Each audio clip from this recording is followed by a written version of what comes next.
Okay, we're here today, Tuesday, February 8th for CDRC Community Design Review Committee meeting. The first application that is on is the Airmont Shul at 16 Murray Drive for residential house of worship for an amended site plan to add a mikveh as an accessory use, and they have a proposed amended site plan. I think Rachel is on for that one, and I'm not sure who else. I don't see Calman. Yeah, I didn't see him. I didn't know if he was under a different name or anything. But if you would like to start, feel free. Yeah, I'm just sending him an email to ask if he's Okay. on. But we could start in the meantime. So since the last time that we were at CDRC, we made some revisions based on the CDRC meeting and resubmitted the plans. Things in particular that we did. We updated the parking calculation to show how it was consistent with the original application. We added a map note so that it shows that the mikveh is for congregant use only. And updated that the garage is a 2-car garage. So now that we are also showing that there's 4 parking spaces where the driveway was for the house, where we were showing 2. And we have it updated so that the parking variance shows that it's a parking waiver, not a variance. And we relocated the construction entrance and then dimensioned the addition.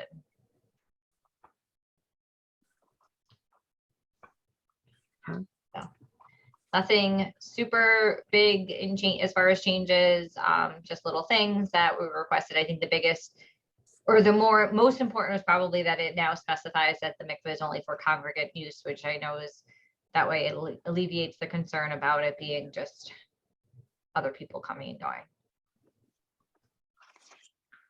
Okay.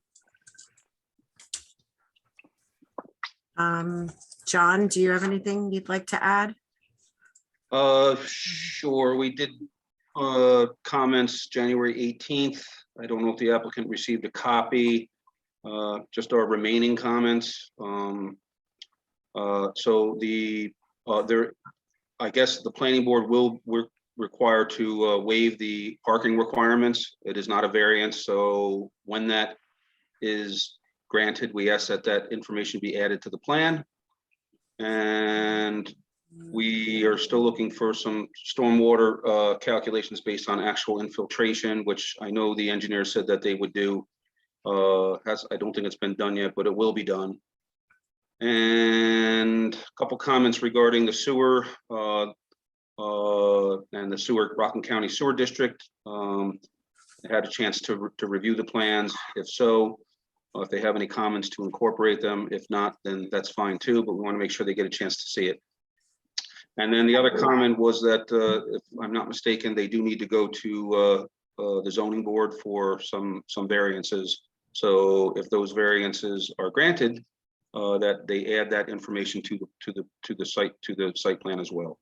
So that's about all we have at this time. So from our end, I think if they're ready to go to the ZBA, that we don't have any objection to that, and or the planning board. John, just so you know, I don't send out the plans to the agencies until they submit for planning board. They never see them during the CDRC process. Gotcha. I also don't have much to add on this application. I think it's ready for planning board. And I think Rachel addressed the comments that we had last time. Thanks.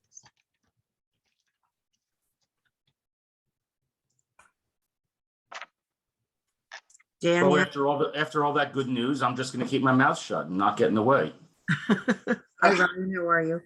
Okay, I didn't know if You you were can't on help for this yourself. or something else. So I have a question for Dan, actually. Is the variance for a house of worship greater than 1,400 square feet a variance or a planning board issue? I think the site plan may even predate that.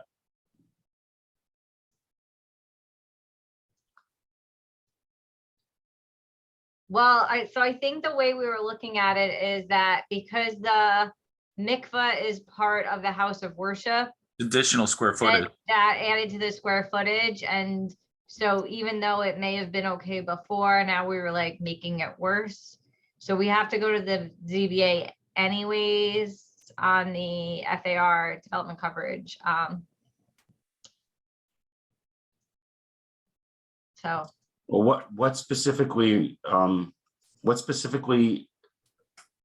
you saying we need to ask the ZBA for? for the resident, well, one of the things is residential house of worship greater than 1,400 square feet, but we were already going for development coverage in FAR. And so what, Rachel, what's the existing square footage of the? Do we know? The existing house of worship was 1,800 square feet. The rabbi's residence was 3,795. Mhm. We're adding 750 square feet for the mikveh. All right, so I don't recall in the original site plan of this that there was a that particular variance was applicable. I think this was like I don't know, back in 2010. I don't even remember.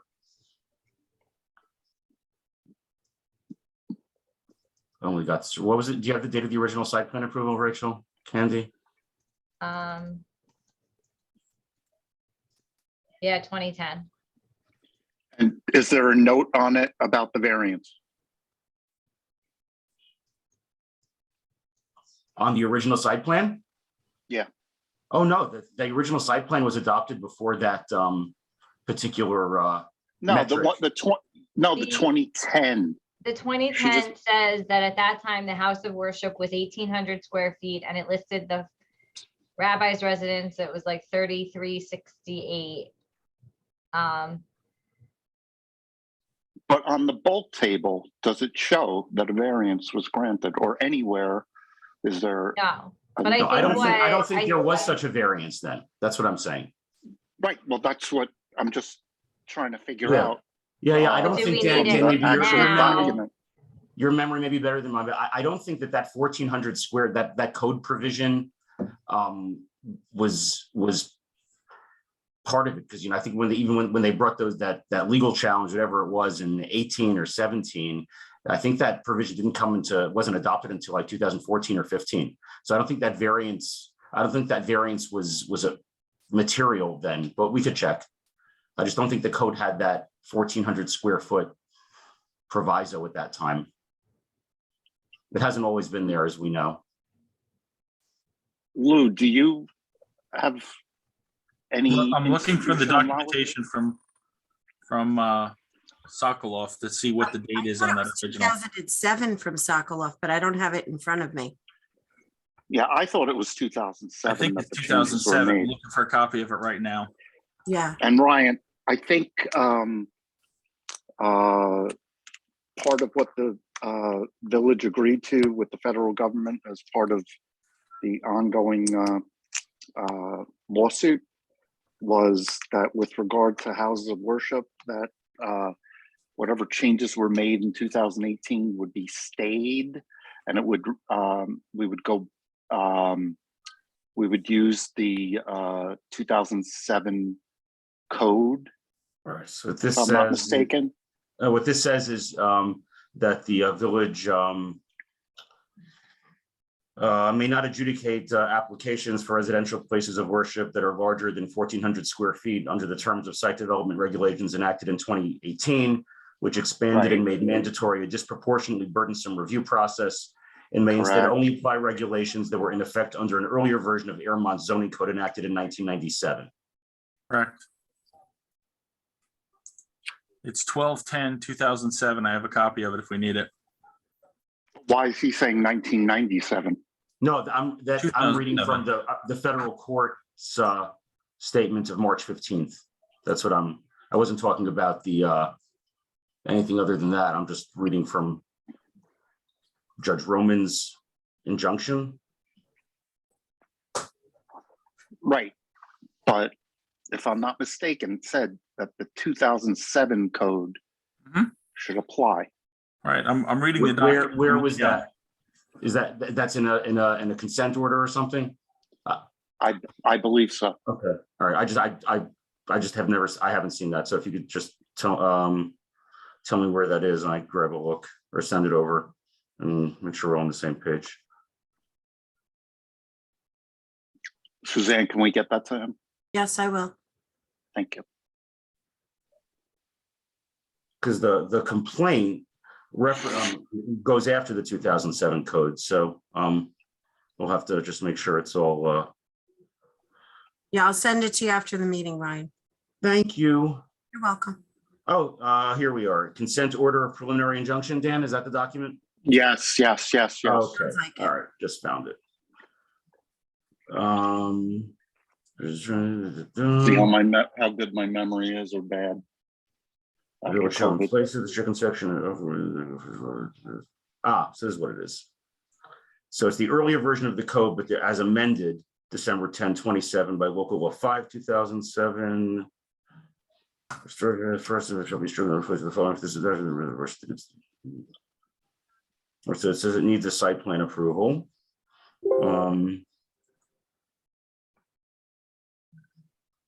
The building inspector shall review the application and refer any complete application to the planning board within 10 days of its submission to the clerk to the planning board. If the application provides for more than 1,400 square feet of space devoted to the conducting of services. So I don't know what we've said here in terms of the space that's for the conducting of services. It doesn't obviously apply here to the entire square footage of the house of worship by the terms here. Refers to the worship area alone. Or sorry, the area devoted for the conducting of religious services. Well, that sort of sounds a little bit in conflict. It says here repeatedly, more than 1,400 square feet of space devoted to the conducting of religious services. And then it says again, space conducting of religious services, which is obviously a sanctuary. So then the mikveh probably would apply.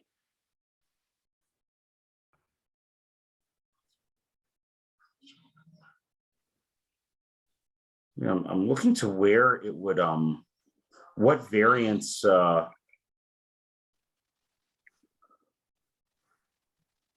Well, here's I'm not sure what variance it is that you're talking about, because it refers in paragraph 5 to a residential place of worship being a use permitted by right in each of those residential districts. yeah, but use and size are two different things. No one's saying that the use isn't allowed. Right. It sounds to me. You know, why don't we just And call the assistant U.S. attorney and ask? That's easy. We'll ask him. Yeah. Brian, have you ever tried dealing to get a? I think it's better than dealing with it definitive after the answer? fact. Wouldn't you want to know? We'll get guidance and that'll be that. We'll ask the Department of Justice what their position is, and that way we don't have to guess and interpret this thing. Why should we be guessing? I'm not telling you what to do, but Well, for now, we're going to You're planning already board, going right, to to start our process? Yeah, but and I don't think the here? village would want to run afoul of anything. So I think No, but what there's if we started doing if the building research?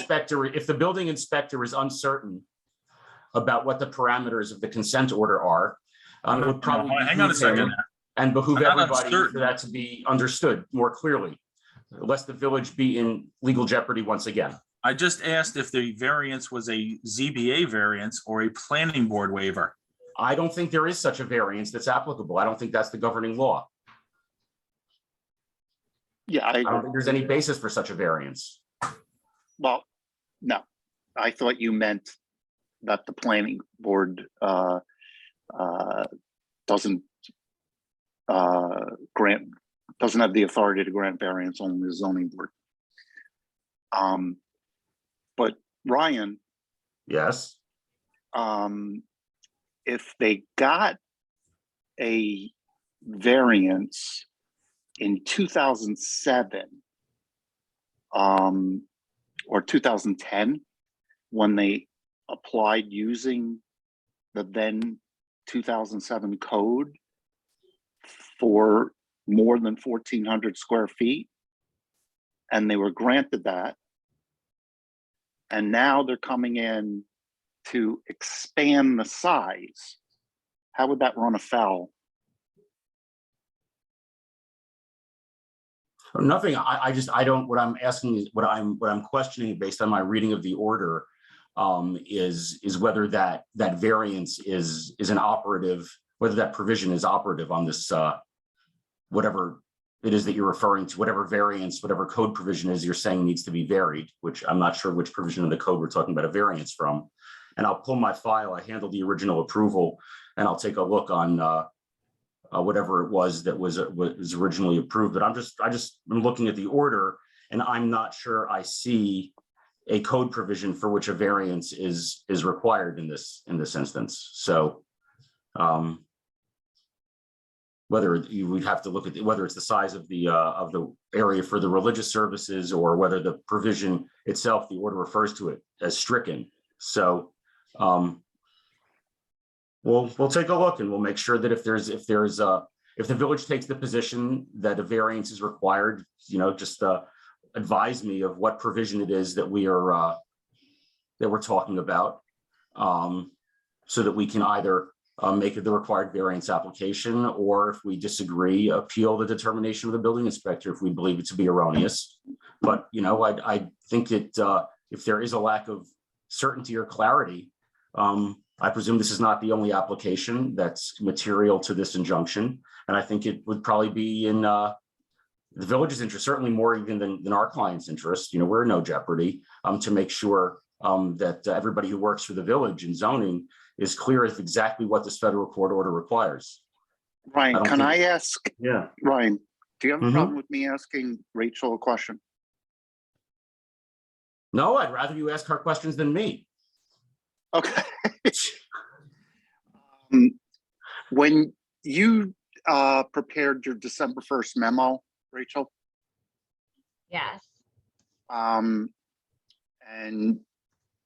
in the last paragraph, you talk about the variances that you're going to be seeking.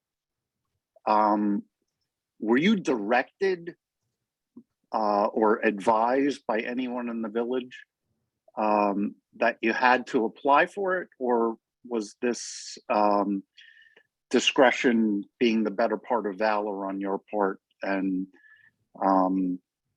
or maybe even your reading From of the my 2007 minutes from the code? November 9th CDRC, I have it written down that we were going to need a variance for the house of worship being greater than 1,400 square feet. So I'd have to go through, I don't have written down who said that, but I do have in my minutes that we were going to do that. We have to go to, Yeah. we're going to the ZBA for the development coverage in the FAR. So we will, I don't see why we can't figure this out between now and planning. I don't think it's something that we have to maybe have it nailed down today. I don't think it should prevent us from proceeding to the planning board at this point. It's just something we would have to figure out by the time we go to the ZBA. And if, to me, from my perspective, it works in hand with the FAR and the development coverage. So if the ZBA is not inclined to give any of them, they kind of all go together. But as far as which legal section it is, I can't tell you. Suzanne, do you have written out minutes from the November meeting to know? I don't have them in front of me. I presume we're talking about section 210-12.1, which refers to residential places of assembly. But is that that is the current code? I believe this is what replaces it, correct, Lou? 210-12.1 is the one that we're supposed to follow. Yes. right? 210-12.1. That's what I'm looking at. Which was where did we go? I just saw the date of the amendment there. Oh, so section 2A. So the zoning So- amendment here, yeah, sorry. For the establishment of any residential place of worship that exceeds 1,400 square feet, an applicant shall obtain site plan approval as set forth in Article 9 of the Airmont zoning code in the form amended. Um,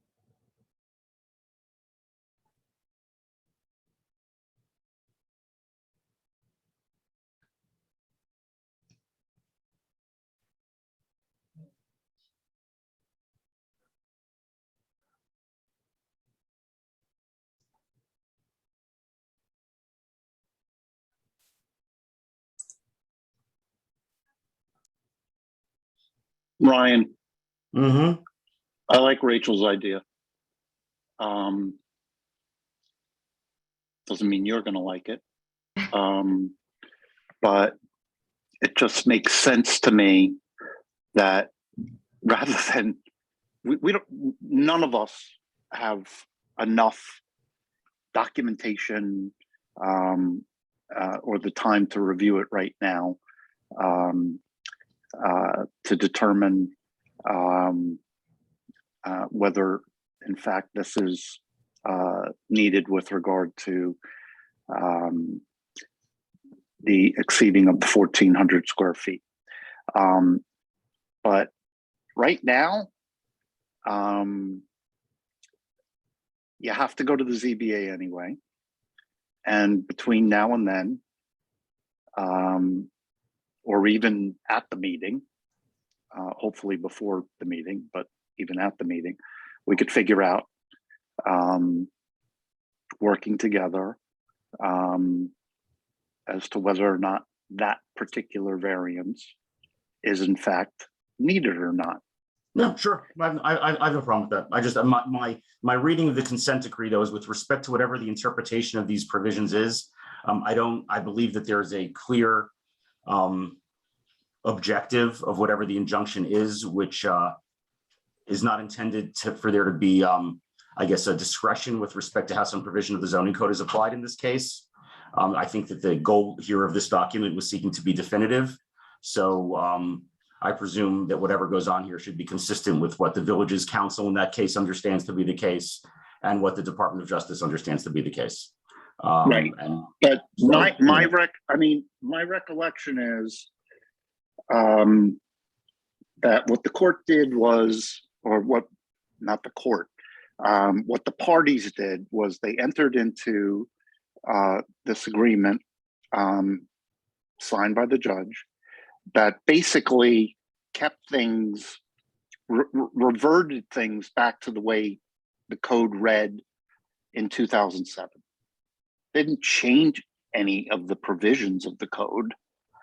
So how the code read in 2007 should be applied, as opposed to, and in fact, he put a stay on enforcing the changes that related to religious uses from the 2018 amendment. That's my recollection. Could be totally wrong. Well, exactly, which is why, why Right. rely on it? And frankly, Dan, like why, lawyer to lawyer with all these wonderful people listening. It's not for, there's no reason for you to go out on a limb of interpreting what this thing means. You didn't negotiate it. No. You didn't sign it. So Nope. let those who did be clear and definitive. Your clients will have no claims against you and my clients will have no claims against me. And we can all go about our merry way consistent with the understanding of everybody here. I agree with Rachel that doesn't need to hold anything up, but it would probably just be helpful to everybody to have something definitive on this. Because the issue of whether a synagogue of more than 1,400 square feet and what constitutes that, because it refers here clearly to space for religious services, not the gross size of the religious use. It's very specific in terms of the area for the conduct of religious services, not even conduct of religious, everything. It says services very specifically. So should probably, I think everybody involved would benefit from that being clear in a way that could help everybody going forward without anybody doing anything that turns the clock back. I couldn't agree with you more.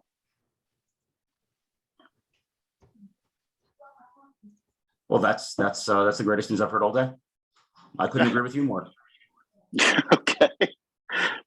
Greatest thing I heard. all day. Okay, so would we be ready to start with planning, make a submission for planning board, and what would the date of that one be?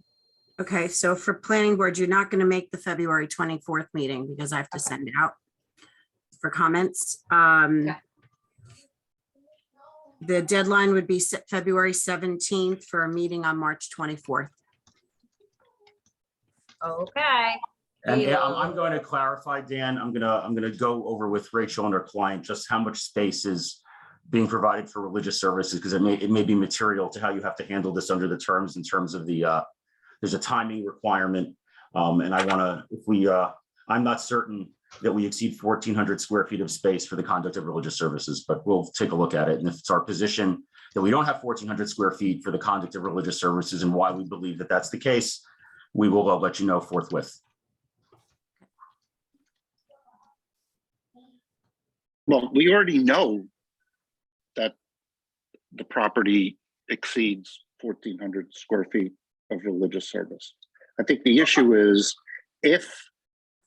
one of the issues is if they were granted in that 2010 approval, a variance to exceed 1,400, and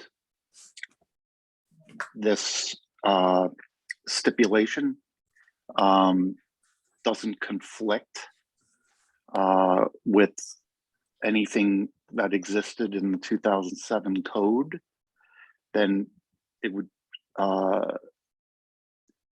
probably be a variance to increase the original variance that was approved to meet the new size of the religious uses.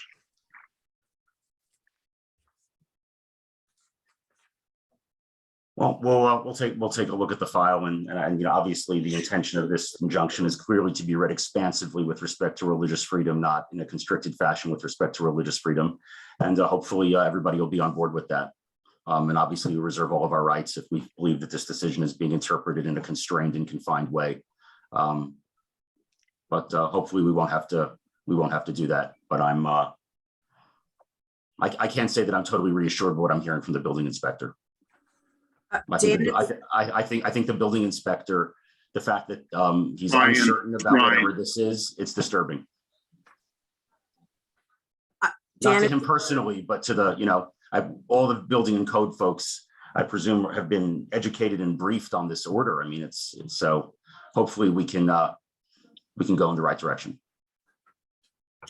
Suzanne, let me ask you a question. Yeah, I just was going to say, I have the original resolution from 2010 in front of me that was submitted to everyone in the first submission. It doesn't reference anything about ZBA. I see ARC, CDRC in here. It talks about a parking waiver and 2 curb cuts, but I can double check to see if there's anything from ZBA. I don't know that there was this 1,400. I don't think that. I don't believe so, because I researched with Henny that works with Calaman, the original site plan and resolutions, but I'll take a double check. Look. Okay. Great. Unless is the building inspector asserting that the previous plan that the building inspector at that time made an erroneous interpretation that he's changing, and I'm just trying to get my arms around procedurally what I'm hearing here, because I don't think, yeah. Ryan, we're doing exactly the opposite of what we agreed to do. We agreed that we're going to look into this and resolve it before Okay. the CBA. Right. When do you want? When should I follow up with you? When do you want to chat? How long you think until you can locate your file and review yours? You free after lunch? No, I can't do it today. Thank you. All right. I don't know if you looked at this agenda Ryan, but you'll be in your pajamas by the time I'm done with this agenda. I certainly hope so. Colin and I have a Ramapo planning board meeting, and they're not always brief either. But if you want to have a zoning pajama party, that we can do all that. We can talk about Mel Klinger and Richie Ackerson, and just really have a grand old time. Oh, old times. Yep. You like that? You like that, Dan? Yeah, I do. I do. The ghost of Christmas yeah. past there. Who do you want to bring back? John Cronin? Who do you want to bring back? Oof. Oh God. Sam Bleacher? There we go. You haven't named the name that I haven't worked with. All right, so Ryan, I'll send you that information. I'll look to Thank see you. if I have a ZBA resolution, and we'll be in touch. Wonderful. Okay, All right. Very good. thank you. Appreciate your leadership. You're welcome. In the interest of time, our next application is Stage Street Associates LLC, 130 Route 59, which is also encompass 22 and 24 Stage Street for a proposed office warehouse site plan. This is their final CDRC for chairman's endorsement. And after the meeting, I will circulate the consultant sign-off sheet once we go through everything. Eve is unable to make today's meeting, but I have received all the engineering items that I am aware of. I think there was just a question on the DOT items, Rachel, that you're working on. Okay, so we have not received a final comment or sign off from the DOT. Oh, Paul made it. Hi, Paul. Hey, Paul. Hi, Dan. So that is, as far as we're aware, that's the only outstanding item. We still wanted to stay on this meeting just to make sure that there was nobody else had any other open items that they were aware of, just so we could keep it moving.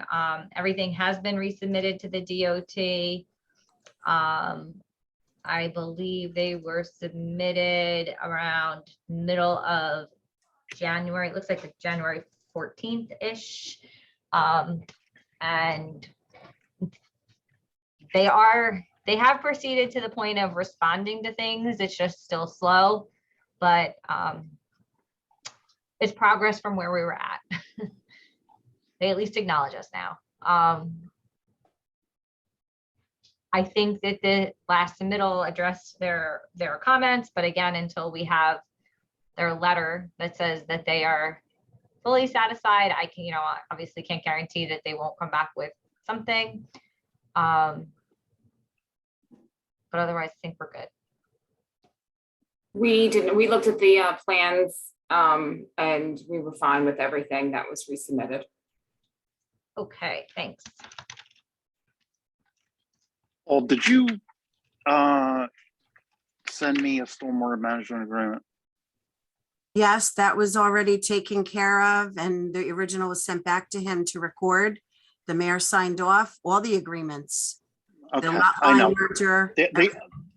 Don't forget, is this the third application for Stage Street? Yeah, no, I know. I'm just letting I'm you know. confusing or trying to make sure I don't get confused. Yeah, no, we have the stormwater agreement, the lot line merger agreement, the covenant of the properties, everything was signed, sent back to Paul for recording. All those agreements are done. The only thing that Eve just signed off on was the final cost estimate, which they're going to just send me a check for, but they've paid all their fees. They've done everything else. They paid the escrow on the stormwater. We're just waiting for the DOT approval. Okay. I know Valerie mentioned she wanted them to just comment on something in the resolution. I'm just trying to find it. One of the items that they had to just, Sidewalks. No, I don't know. Let me see. I thought they might have dealt with it in their. No, they dealt with it, but I just want something to about be addressing known that, for the something in record. writing that they addressed all the ZBA concerns in writing. I think you sent me an email on that. I forwarded him the piece that you sent.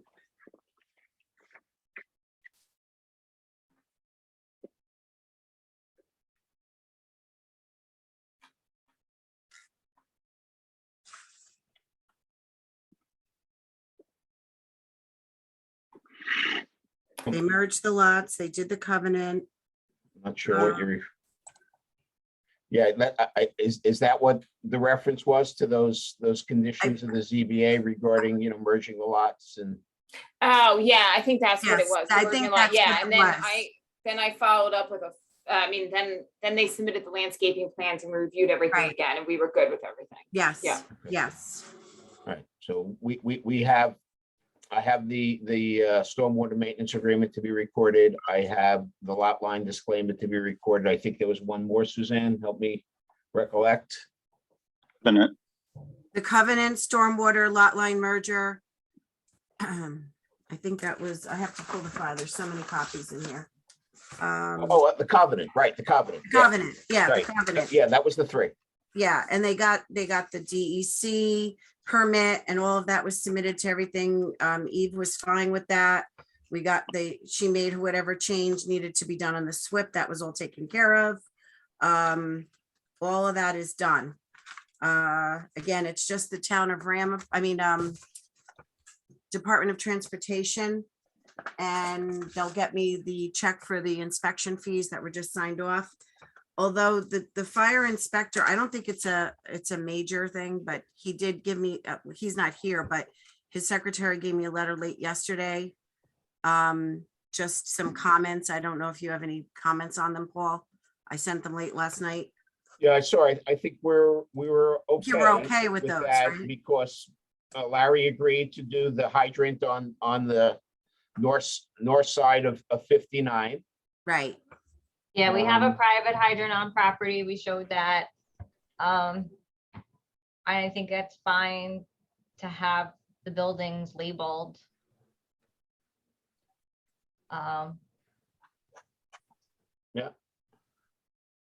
I think, And no, they have to, if they have to meet the codes as far as fire protection anyways for building code, so they'll have to meet Right. whatever the building code says. right. So, right, if the code says it has to be sprinkled, to be sprinkled. If it doesn't need to be sprinkled under the building code, it won't be. Okay. Lou, did you have anything? No, I didn't think so. All right, so we just- know that other than the DOT, we're good with everything. And once we have the DOT approval, we can move ahead and get the sign off on the site plan and Yes, pull our permits. yes. Okay, that's good. Right. Yeah, great. We can do that behind the scenes. You don't need to come to another CDRC. Okay, Okay, great. all right, this was very helpful. Thank you, everybody. I Okay, hope thank everybody's doing you. well. Thank you. Thank you. Okay, We'll see you all Take soon. care, Rach. Thanks. yeah, we'll see you soon, Paul. Bye. Take care. Thank you. And Paul, I'll talk to you about your other thing. Okay, thanks, Suzanne. Yeah, at the end of the week, but I'll touch base after the meeting. Okay. Thank you. Okay, the next application is for Cherry Lane Hatsala at 227 Cherry Lane. It's the proposed Hatsala EMS. It's a preliminary site plan. This is a new application. And I believe we have Justin Lim from Leonard Jackson. I know there's a gentleman by the name of Morton Silverberg. I don't know if he's on. Mr. Silverberg. Hi, good morning, everybody. Mr. Silverberg is out of town. He won't be participating in this Okay. meeting, so I will, try to fill in as much as I could in his capacity. I have a couple of other people that wants to join the meeting too. I don't know whether or not you can see them there. The architect and maybe some representatives from Hatzola too. Okay, yeah, there's 23 people on. I don't know Okay, who's on for whom, but let me ask them to wave their hands, and if you can just let them in, please. sure. I'm assuming that they can hear me. There's a Sylvain Klein. I am going Yes. to, Yes. okay, they're in, and I Yeah, don't know so- if anyone else. Josh Levitin, maybe. Yes. Ben I'm right here. Wise. How are you? Hi, morning. Joshua. Oh, How good. are you? Nice to meet you. Who else wants to join the meeting on, I guess, representing Hatzola? Josh, anybody else you can think of, or do you see them? No. I don't think so. No, that's it? I think so. Okay. Okay. Oops, sorry. Do you want to start, Justin? Yes, so this is a very preliminary plan, as you can see, and I can appreciate the comment that we received. There's a long way to go to work out the details and such. So the plan is, I mean, let me start by the needs of having a solar facility at this location. We realize it's a residential district and surrounded by residential parcels. And we know that the facility is going to be, you know, somewhat a little bit out of place, but in the neighborhood. But the need is such that the location is critical to serve the southern portion of Rockland County and Village of Ammon in particular, to cut down the response time for Hasola to get to any kind of emergency response. That's why this location is picked. And maybe Mr. Klein, do you want to, you know, explain a little bit of what I've missed on this location? Well, as good morning, everybody. As Justin said, this location was picked. Hatsala prides itself on responding in an extremely short time. I don't have to tell anybody what the traffic is like in Muncie or in Ramapo today. So we look for locations that are centrally located so we can get to the most people in the fastest way.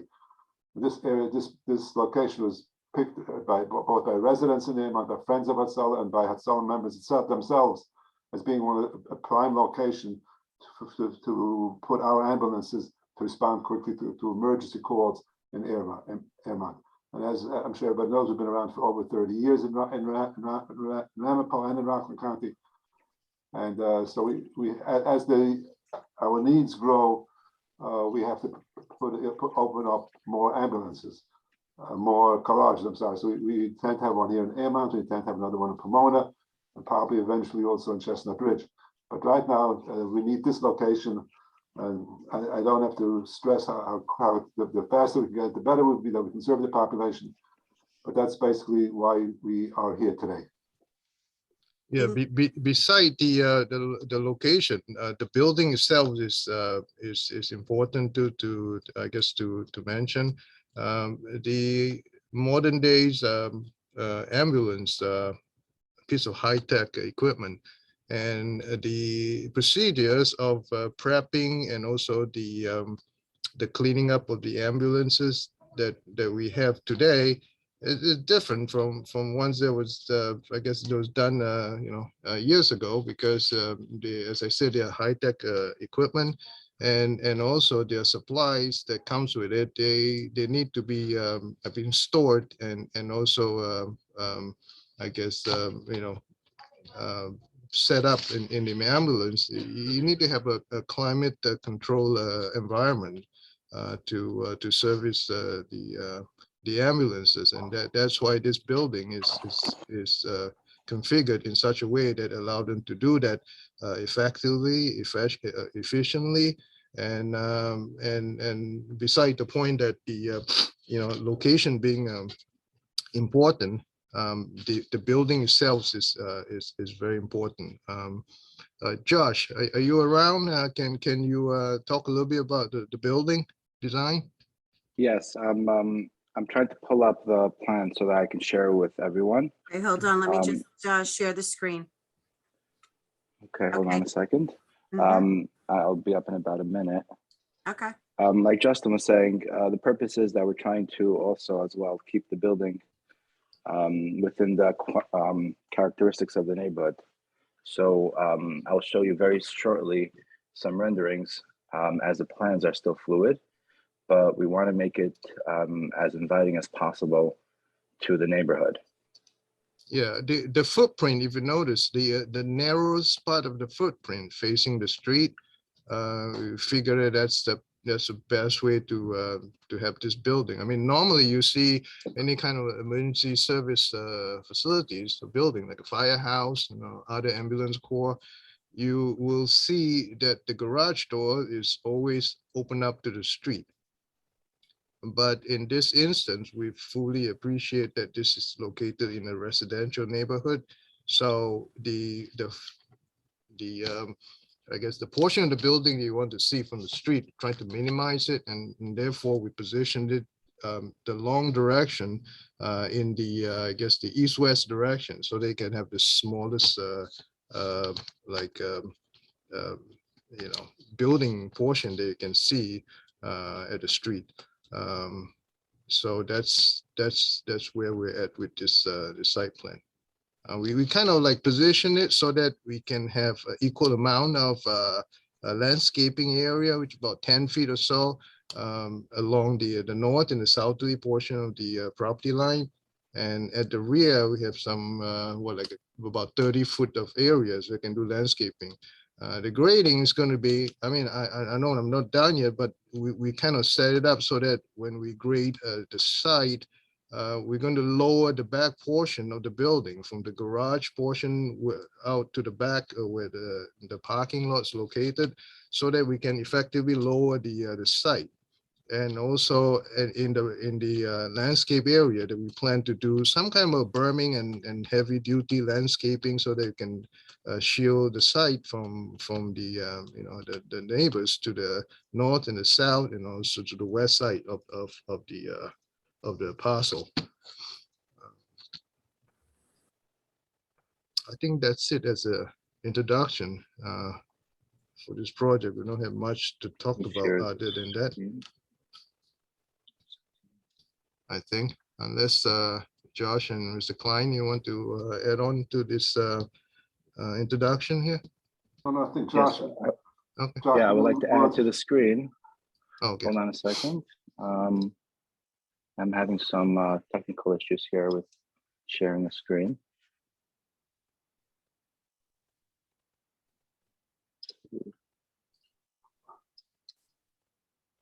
Let me try this again with sharing. Josh, why don't you describe it instead? It's a absolutely beautiful building.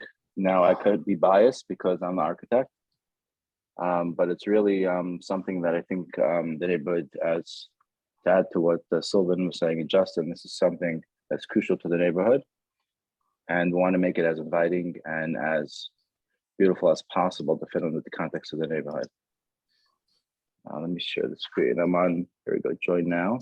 I'm on Microsoft Teams. Let's see, screen share. Okay. You're in Zoom. On Zoom, so why is it not coming up? Here we go. Okay, here we go. Now, share. Okay. Did you receive that? Yes, now we can all Okay, see. so this- Thank you very much, Joshua. No problem. This is, as I said, the plans are fluid, but it's the purpose was to make it as residential as possible, while at the same time serving the needs of our ambulances. The fact, like Justin mentioned, an important point, instead of having the base facing the street, we're going to have it facing from the side, which essentially the ambulance will be parked parallel to the street. So the garage bay doors will be blocked and not visible from the street, which I think is crucial. So from the front of the building, it would look like any other residential, beautiful single family home. You have a shot from the front? I'm sorry? You have a picture from the front, the street? Yeah, so I have also, I have a model of this building. There you go. Able to see the screen? Is my screen being shared? Yes. So this is Cherry Lane. This was the initial design where actually the entrances was from the street, but as Justin is showing from the plot plan, from the site plan, we have rotated the building 90 degrees so that the bay doors will be facing the side yards and not the front street. But as you can see from this 3D model, this building will The purpose is to make it look as residential as possible, to be able to fit in with the neighborhood district. Let me pull up some more renderings.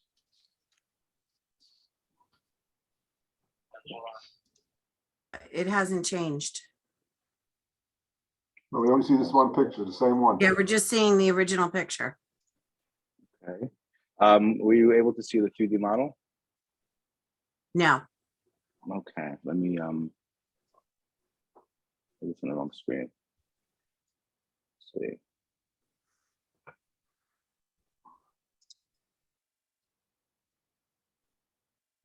It's not working.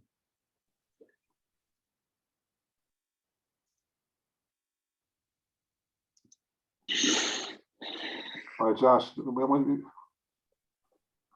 let's not waste too much time with this. We can't get to this, it's not working. Yes, I apologize for this. okay. I don't know why it's not working. Sorry to interrupt, but you might have to reshare. You might have to stop sharing and reshare the screen that has the 3D model. Okay. We'll do that. Okay, I redid it. I have 3 screens showing, so it's I'm kind of confused which screen it's on. Let's see. Still the same screen. Okay, hold on a second. Mm-hmm.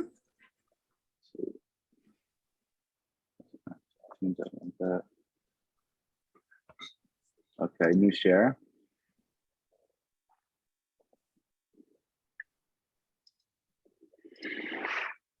Okay, now let's try this again.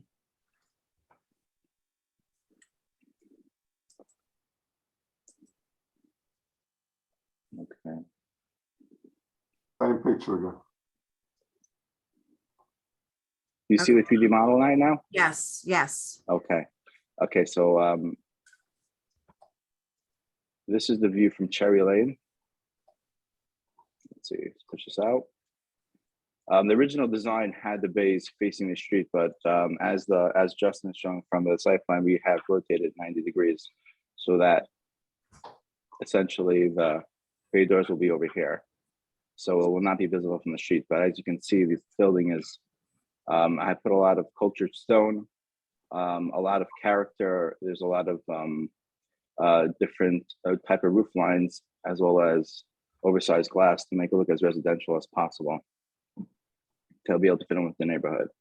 I'm going to pull up some more renderings of this.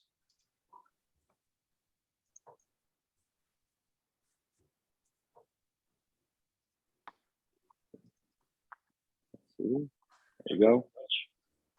You can see that as well, the new rendering. There you go. Let's see. They're frozen. There you go.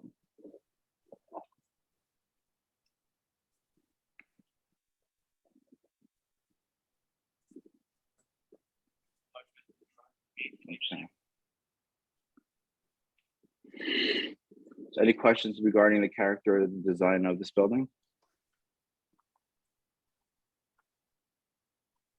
I think we've seen, Josh, I think you take away the picture. I think it's, unless somebody has any questions about them. Let me try this again.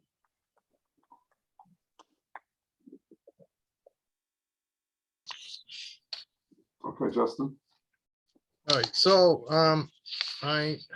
I reviewed the all the comments that we received up to this point. There's only one question that I mean, we kind of basically agree that you know, most of the items that we need to comply to, you know, for building code, fire code, and all the zoning code that we need to abide with.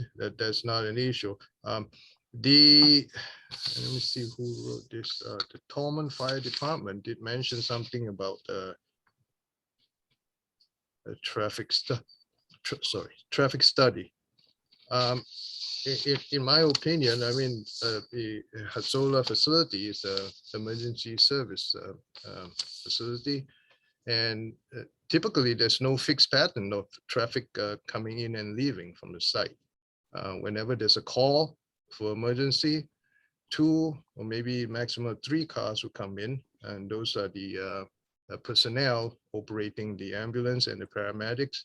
would come, park their cars, get into the ambulance, which most, I guess all of them are prep ahead of time, ready to go.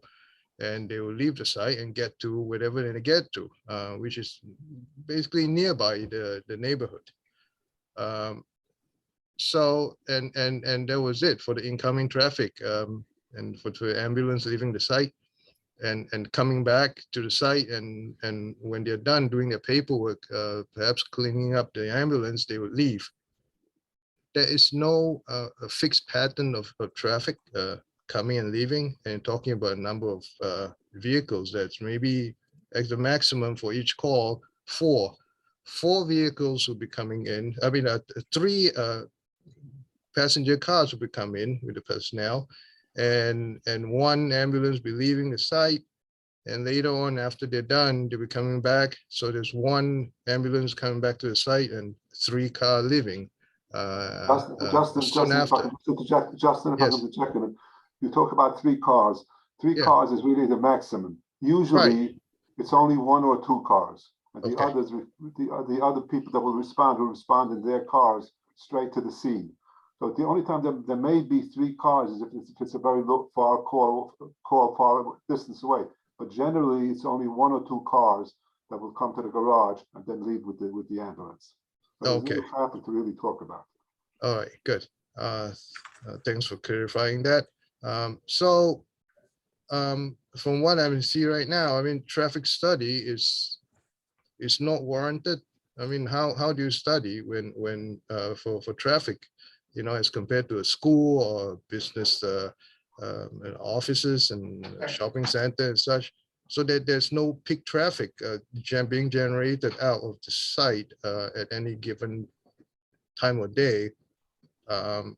It's all based on the calls that they have. So I would say, sorry. So I would say that maybe the traffic studies is not warranted for this project. Justin, do you have the maneuverability analysis for Tallman? I know I sent it to Ron. Did you want me to send it to you as well? For the fire trucks to go in and out? Oh, yeah. That definitely will evaluate. Yes, please. Could you send All it right, to me? I'll Please? send that to you. I didn't know Yep. if you had it from her. Okay. Yeah, I'll send yes, it. I need that. Okay, no problem. And I mean, basically other requirements that we'll work on those as we, you know, making progress with the projects.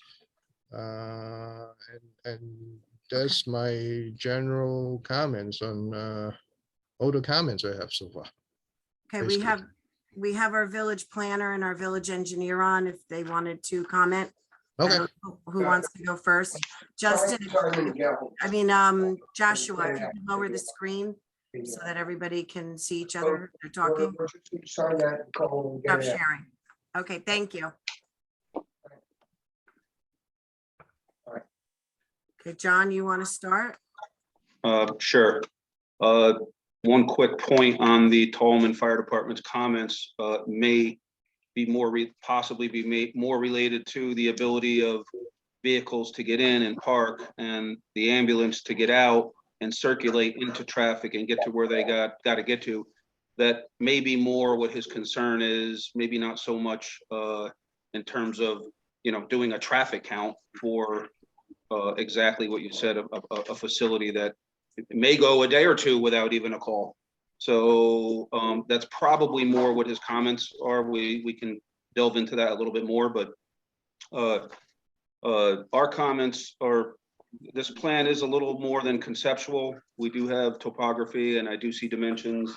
And so this is definitely more of a preliminary, but it's not quite a preliminary. There's no details, and there's a lot of site work that's going to have to be done before we would feel comfortable moving forward. But to touch on our comments, you know, we are asking for some parking calculations to verify the adequacy of parking. And we're asking for site distances for the driveway entrances. And again, we don't know how heavily that road is used, but you know, an ambulance has to get out into the mainstream of traffic when a call comes in. So I don't know exactly how bad it is, especially during morning hours and evening hours. So we probably got to take a look at that. Okay, John, if you're not familiar, there are two schools on that road. This is a county road, so Rockland County Highway definitely has to weigh in. There's Central UTA of Muncie across the street, and behind it is the Cherry Lane Elementary School. Okay, so Off of Heather basically, Drive. if a call were to come in during drop-off hours for school or pickup, that could potentially be a problem. So that's something that we're definitely going to need to look at into a little more. Anyway, we are going to need a grading and drainage plan with appropriate details, so forth. I know this is the first submittal, so it's early on, but we're going to need an erosion and sediment control plan. We did note that a full SWIP is not required because you're less than an acre. However, the village code clearly requires 0 increase in stormwater runoff. So you're probably going to need some sort of underground detention because it looks like the majority of the site is taken up with proposed improvements. It was touched on before, but it's also in our comments that we'd like to see a turning radius plan for fire trucks to get in and out, as well as for the ambulances to get in and out. Obviously want to make sure that they can get in and out into traffic without having to back up or turn around. So we're asking for that. And then our last comment as we move forward is that we will need a lighting and a landscaping plan. Buffer landscaping, I think, is particularly important. I'm not sure exactly what borders each side of this proposed facility. I don't know if it's residential or if it's commercial. Do we know what it is? They're all residential. It's residential. To the north, so- to the south, and to the west. They're all residential. Okay, so clearly they're going to be concerned about, headlights coming in and out and sirens going as they're leaving the site. And so we're definitely going to want to look at some sort of buffer landscaping, possibly even maybe a stockade fence, things of that sort. So that's going to definitely need to be taken into account. Yes, I fully understand that. We're going to prepare more details as we move along with the project. Does Al want to do the planning comments? Sure.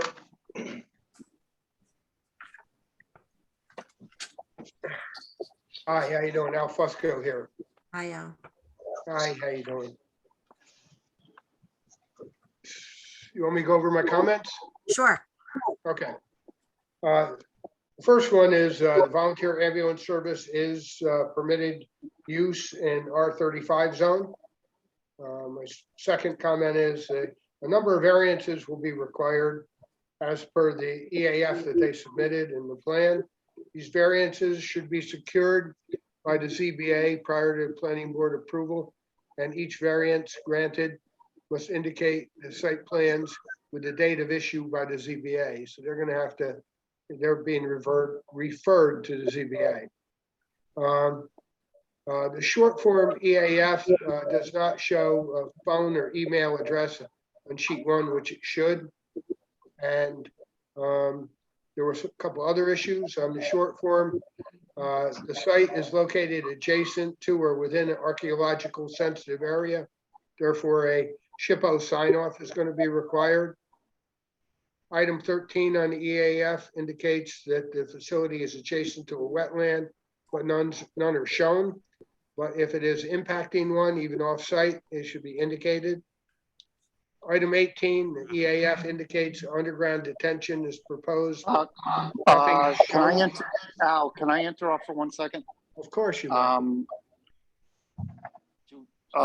Shouldn't they also make certain that those wetlands were flagged within the last 5 years? Yes, but we don't even show anything on it. But yes, you're absolutely No. correct. I'm That just needs to be shown. adding that Right. as a proviso. Absolutely, absolutely. Also, since this is a conversion of a residence, a long form EAF really should be provided. And that's really all the comments I have. Thank you. Yep, you're welcome.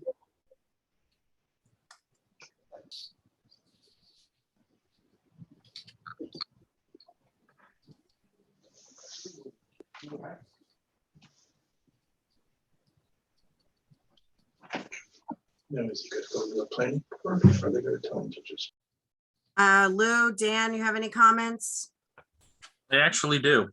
Okay, I need so I need to see some more description on to what type of screening we're going to be putting in on the sides and the rear. You only have 10 feet and you have residential houses on both sides. In the rear, you have a school. So that's, you know, we're going to try and do something with that. Might want to put some sort of lights and- You want to define, do something with that? What do you mean? Elaborate? Define it. It's got to have some sort of screening to the school property. I would definitely highly recommend a fence, and if not, plantings. I mean, Right, you know, we're going to evaluate from the, I guess, the standpoint of the grades and also the space that we have left between the development and the property lines, and we're going to, I guess, whatever we do, a combination of fence and landscaping and berming, perhaps, just to maximize it, so that we'll get the you get the most effect out of it in terms of screening. I understand. I think it should be referred to CDRC. So once we get some sort of finalized plans on the building, I didn't realize the building was going to be 2 stories and have decks on 3 different sides of it.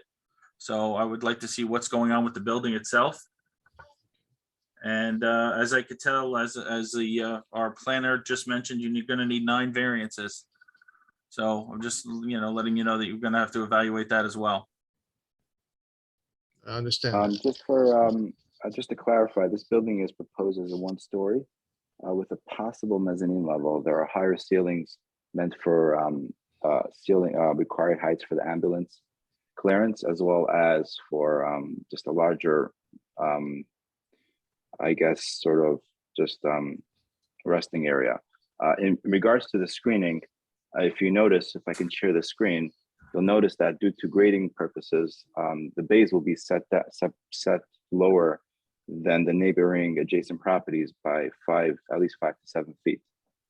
So that should help with the screening. Yes, we will provide whatever necessary additional screening, but for purposes of the actual site distances, the bays will be lower than adjacent properties, which will help with the screening as well. So this building that the rendering I'm looking at is not a 2-story building?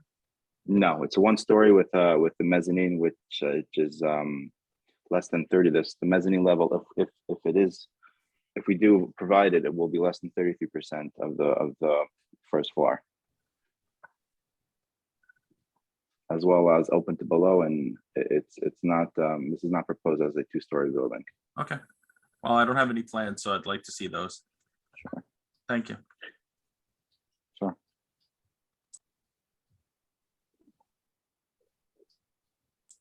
okay. Dan, you have anything? Not at this time. Okay. So you'll make some updates and I guess come back to CDRC? Yep. Okay, I can email you the schedule, Justin, so you have the whole schedule for the year. Right, So you can see okay, the submission deadline. I'm writing that down to send you as well. right, good, thanks.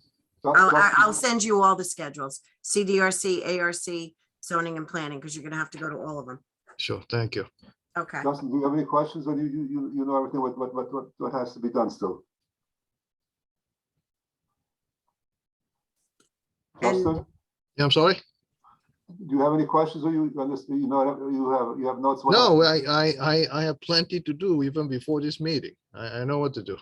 Okay, fine. Okay. We just have to come up with a plan that's more complete so that, you know, we'll get to see more. Okay, And fine. the fire inspector, for the record, also gave me a letter late last night, his secretary. So just look at those items if you want to Yep. address them for the next meeting as well, please. Yes, Thank you. all right, Thank you for your time. Thank you. Thank you, everyone. Take care. Okay, thank you, everybody. Thank you. Thank you very much. Have a great day. Thank you. You too. Okay. All right, our next application is the Golden Path Cemetery, 263 to 273, Route 59. It's a proposed cemetery with a preliminary site plan. And I need Joshua to take down his screen, please. think he logged off, but he needs to take his screen down. Mr. Klein, if you can contact him, I don't Yes, have. I will. I'll I contact need him him right now. to log off immediately, please. Yes, yes, I will do that right now. Okay, thank you so much. Thank you. Have Sorry a for great that. day. Okay, and I believe for the applicant, we have, hi, Terry Rice. Hello? Hello, I don't know who else is on for the applicant. But if you'd like. Dave Franklin, Oh, hi. how you doing? Okay.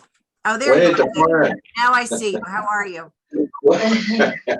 Your head kind of chopped off. That's why I didn't see you. Now I see you. Jacob Wagshaw Okay. Jacob. and Ragshaw. who else am I missing? Ron Lehman. Ron Reman is for the Oh, hi, traffic. Ron. How are you? Okay, Yeah. and Terry Rice. Good, Okay. Suzanne, thanks. Hi. Okay, whoever wants to start first, go ahead. I'll start. May we share your screen? Sure, let me just, go ahead. You can share the screen.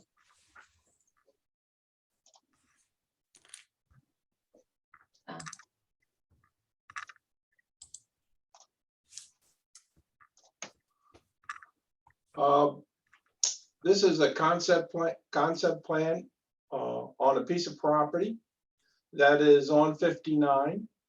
North is to the top of the map, and that road up at the top of the map is Route 59.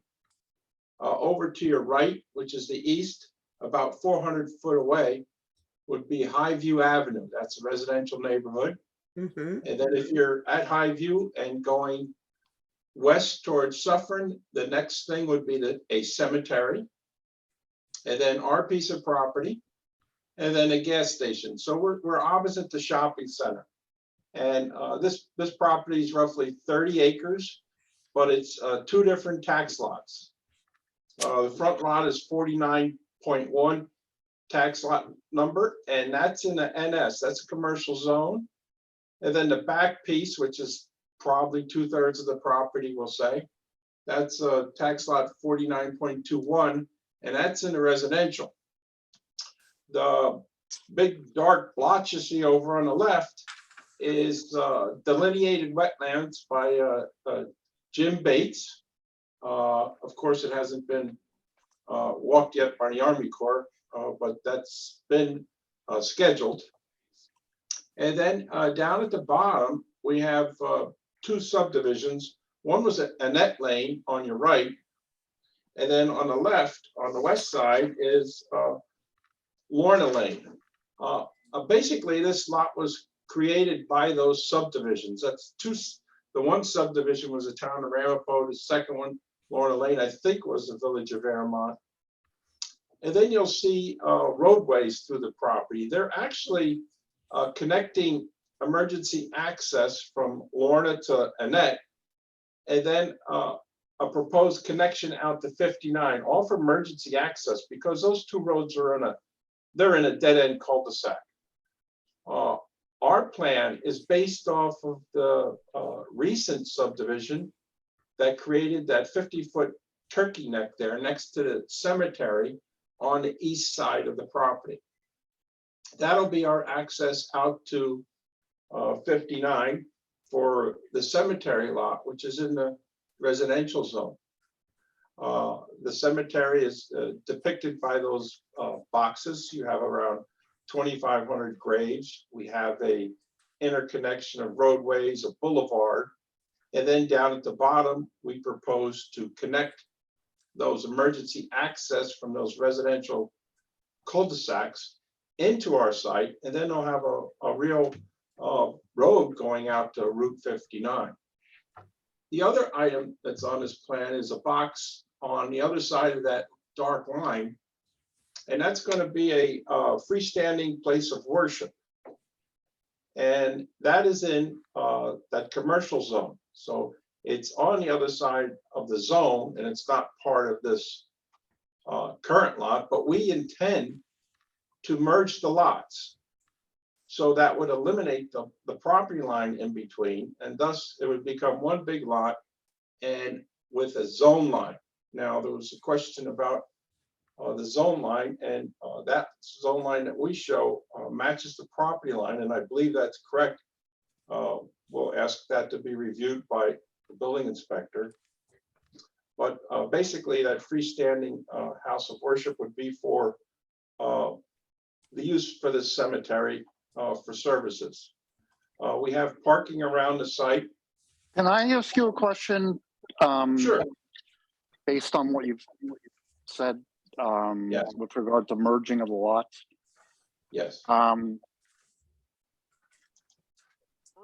lots that are made up of two different zones. So what do you, one zone, if I'm not mistaken, obviously building inspectors determination is what matters, not my opinion. But in one zone, I don't think cemeteries are allowed. Yeah, that's correct. And that's right. And in the other zone, they are allowed? yes, residential. RR. So when you merge the lots, what are you creating? What are you also asking for a zone change so that it's all? Dan, it's Terry. Can I hop in here? Sure. The issue of the building in the NS zone, which I would call a chapel because it's going to be used in connection with burials going on in the cemetery. I think there's either of two ways that it can be permissible without any issue. You can dissolve the lot line and then the zone line remains regardless. So the chapel could be an accessory use. You define accessory in the zoning law, the usual language, clearly incidental and subordinate. And then it says, let me see the other section.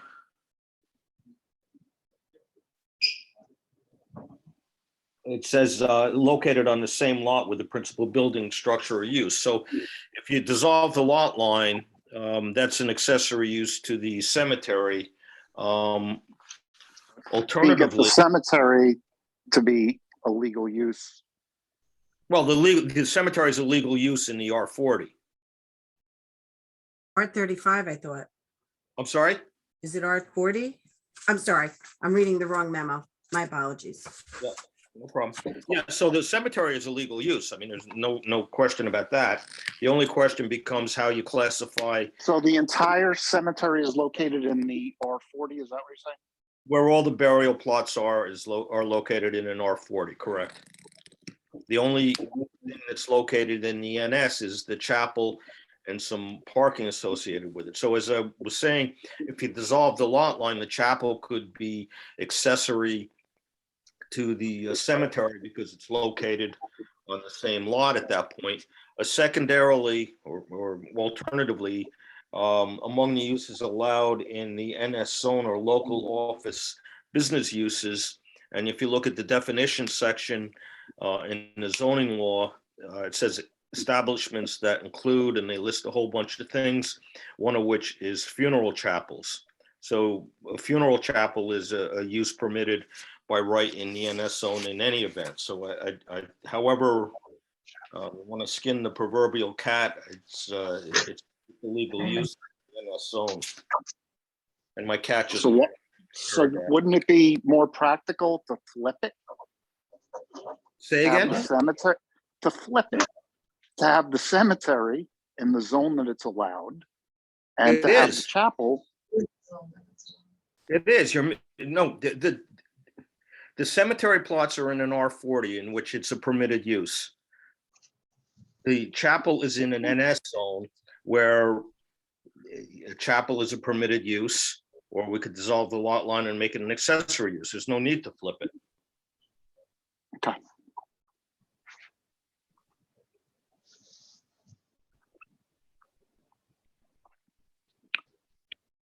Go ahead, I interrupted. All right, I was just going to finish up with The site is sloped from the east side to the west side, and our proposal is to place a retaining wall on the east side and level the property so that it would be raised on the west side. We've done some soil testing, and we've also been monitoring the groundwater, and that would work out fine with the plan. And basically, we're going to bring in more detailed plans, including the landscaping. You'll see on here the proposed landscaping, and then I received the comments, and we'll address the comments. The only thing that I wanted to address from the comments was I think the fire inspector made note of the emergency access, and from Annette and from Lorna, and we're going to make sure that they're connected, and we'll put the fire truck movements through it to make sure that that works also. The one right now at Annette is a little steep. We'll have to be a little acute angle there. We'll have to open that up, but basically we meet the code for spacing and access and parking as it stands in the residential for a cemetery. It's interesting. How much of a need for fire emergency services do you have in a cemetery? Not much, but it really has to do with the dead ends on the residential. And it's been, I bet 25 or 30 years it's been on the maps back and forth. Yeah, Terry, I think it relates to the access easement. I know, I'm making a joke. Not interfering. Yeah, okay. All right. You got me. The village planner or village engineer want to comment? Sure. One comment I'd like to make, and I'm not 100% sure of the answer, is should we do a lot line combination, so this would all become one lot? There's a question, at least, that can be raised that, you know, it looks as though there's a cemetery and there's a chapel, the associated parking, and it also looks like there's some sort of a residential area up in the top corner by the state highway. So I'm not sure this is a site that looks like is going to have multiple uses on it. And then there's also another structure, but it looks as though it may be off the property line. It looks like the meets and bounds isn't shown for the property line. I don't know if I'm not seeing that right, but right off the property line is, yeah, if you go, you got your arrow there. I don't know who has the ability, but up in there's another structure. I believe that's off the property, but question is raised as to whether or not this site will now have multiple uses and whether that's permitted. Right up there, yeah. What is that exactly up in here? That's pavement up on the top left, but that house that we show in the front there, accessing 59, we'll label that. That will be removed. Oh, okay. So that's proposed to be removed. Got you. Okay. Yeah, that's so, one of the comments too, and that should be labeled to be removed. Okay. I see. So in the end, this will be one lot with a chapel, parking lot, and a cemetery, with, of course, correct, access and pathways for access and whatnot. Okay. Yes. So these comments are very conceptual. I'll go to them very quickly because this is a conceptual map. So we do need a location map. We're asking for a bulk table to be provided. One of the things that we want to be really careful of is that when this actually goes to be, assuming that it gets approved and assuming that it gets constructed, that I think what we want to avoid is having 9 different sections being used at one time. And there should be some way to kind of keep to each section, if at all possible, to avoid, you know, excessive site disturbance, especially during construction with the grading, to bring it to the appropriate grade and so forth. So we're going to need some sort of a phasing plan. Well, the applicant's intention is to build it out all at one time. This is kind of a high-end cemetery, so people may want different locations and so forth. Okay. I think it makes more practical sense to do it all at once. So from an operating sense, you want to be able to use the burial on section 1 equally as you would on section 7 or 8 or 9. Right. So certainly for the purposes of construction, there'll need to be a phasing plan. while you're building it, while you're bringing it to grade, seeding it, mulching, putting the roads in, because you can't disturb more than 5 acres at one time. That's not So a problem. that's gonna have to be part of the full SWIP, which is comment 4, which we're gonna need at some point in time. And then I don't need to go into too much depth because this is conceptual, but we will need drainage and grading plans. That's all gonna have to be part of this. This is a full SWIP in our opinion. And we'll need to comply with the DEC speedies permit requirements. And of course, it's early on in the process, but it's unclear to us how stormwater will be treated, where it will be discharged. And engineering design details, including those for the connection to Annette Lane and Lorna Lane. At some point in time, that has to be fully designed so we can review that.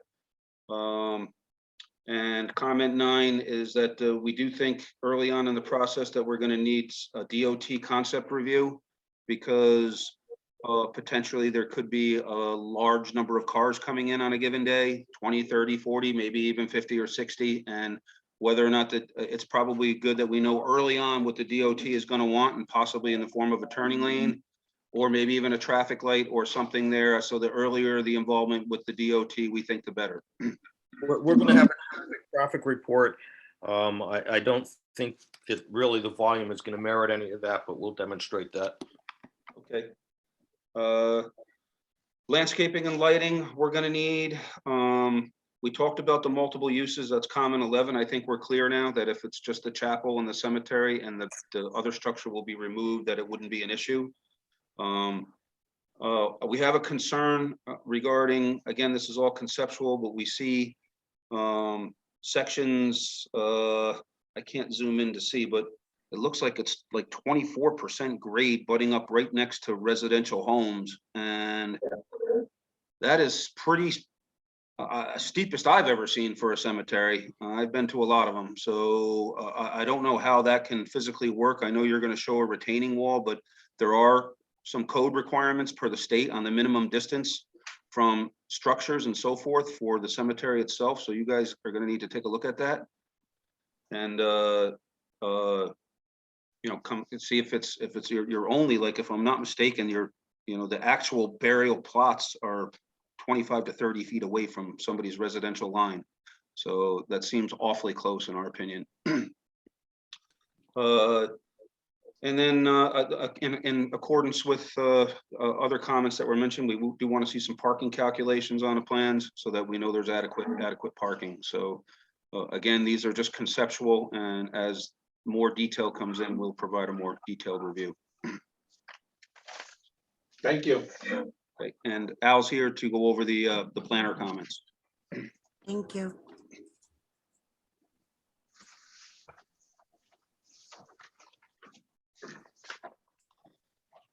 How you doing? Suzanne, you ready? Yeah, we're ready. Okay. All right, the planning comments for the cemetery are, we have a long form, EAF has been submitted. The legal documents pertaining to the ceremony as submitted to a state agency should be submitted to the planning boards for review when available. It's also recommended that the rules and regulations for the cemetery be incorporated into the site plan review process, such as requirements for concrete vaults, size for headstones, maintenance activities, the rest of how you're planning the interments. The application will require submittal and approval to New York State Department of State Division of Cemeteries, which should be listed on the EAF. The project will require a full speedies permit and a full SWIP, which should be listed on the long form EAF.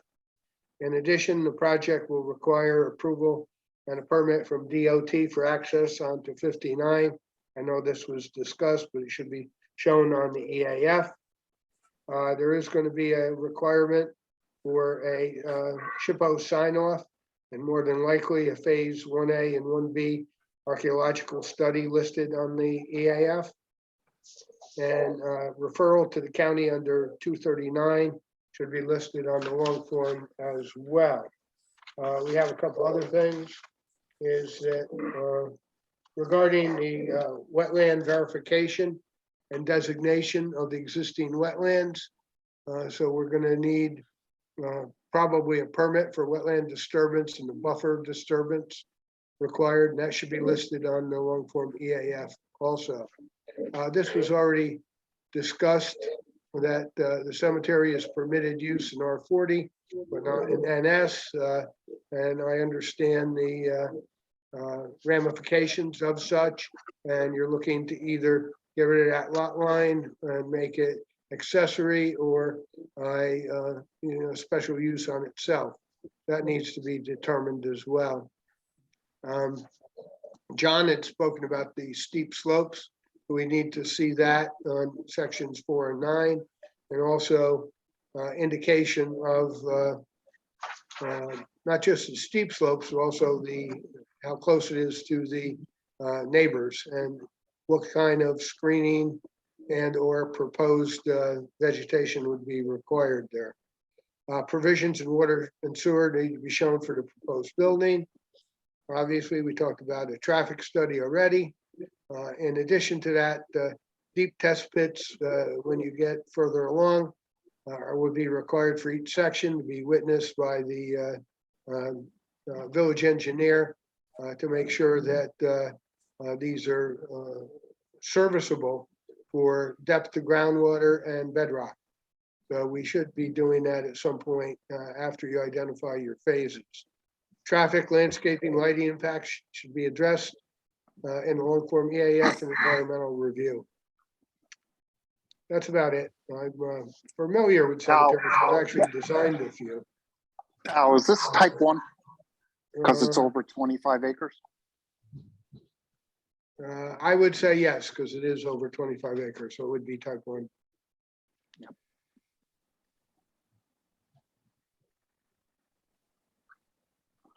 Do you disagree, Mr. Rice? I don't know. I got to look at the regs to see if it is or isn't. I mean, at the end. I'll review the same as well, so we could discuss that. Yeah, I mean, in the end of the day, it doesn't make any difference other than the procedures you got to follow, because you still got to compare the impacts with the criteria, and I'm sure a negative declaration is the result.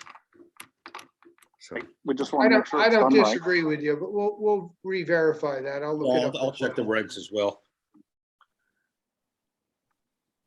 Anything else for me?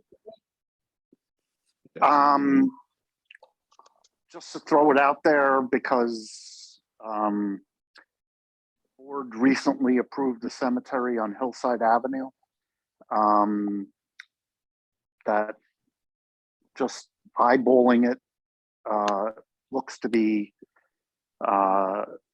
much less dense than the one that we're looking at right now. And it also has major wetlands on this one. And there have been issues with runoff, with freezing when the runoff hits the road and it's cold out.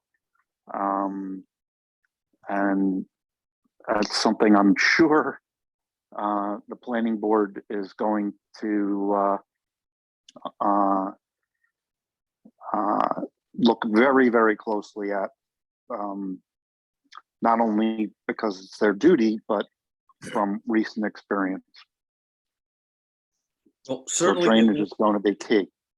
Yeah, certainly it won't be any worse. Worse than the Hillside one? Or Well, worse than they better not existing conditions? We'll Part of review this that as thing, part of our engineering. is to make sure there's no runoff from the property. So I don't know beyond that what the future will hold, but Hi, it's Jacob Waxwell here. Susan, is it possible for me to share the screen? I just wanted to give. Yeah, Mr. Ziegler has to close his and then you can share the screen. I just gave you permission.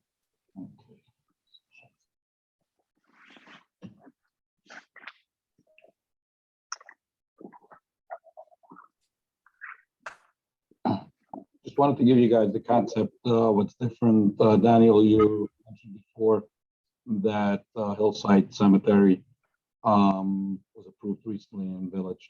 This is actually a completely different concept of the Hillside Cemetery. This is going to be a unique, one of a kind, exclusive, high-end cemetery with beautiful landscape. And let's see, just to give you, this is just preliminary that we're working on. See this one. As you can see, is going to be much more spread out with nice landscaping in between and nice walkways. So it's nothing even close to what the Hillside Cemetery is. And obviously, all of the comments that was made by engineering, as far as drainage, New York State, the traffic consultant, we did hire all of those people to comply with what we call it, with the village's requests. One more comment I'd like to add. Typically, this is on a state highway, and it's been the village's policy that for projects on the state highway that we install sidewalks for access for pedestrians. And so as you move forward, we would like you to look into that, as well as to add sidewalks into the driveway access, perhaps up to the chapel area. So likely to be pedestrians going to the cemetery site, and we certainly want to make sure we keep them as safe as possible. So we would like you to look into that as well. No issue with that.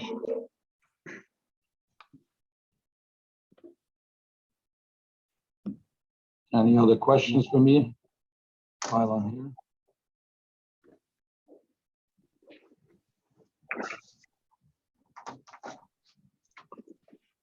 Lou, do you have anything? Yes, I do. Again, I've reviewed the same plans. I also noticed the missing bulk table. I'd like to know if we can get the coverage amounts net and gross minus the wetlands. I'd like to know when the last time the wetlands were mapped. Other question is 21. Okay. It's on the plan. Okay. What are there's a lot of pathways and roadways in here, and your conceptual drawing shows a lot of concrete work. Do we have any sort of developmental coverage issue there, or how are we collecting all the water that's generated by those roads, and where are we funneling that to? So most probably it's going to be impervious pavement, walkways. And as far as the development coverage, obviously that's going to be part of the bulk table that we'll comply with. Right, because I mean, there's a lot of roads, a lot of parking, and the pathways don't say what they're made out of. So, and I also have concerns with the stuff that's in lots 4 and 9, because if you don't know if any of the houses on that street have wells, because the wells, according to the state, you have to be more than 100 feet from a well. So you can't be as close as you are 15 feet higher than they are and be that close to a well. So you're gonna have to do a check to see if any of those properties have wells. Highview is serviced by Spring Valley, United, Suez, and whoever they are now. And we'll be below the homes.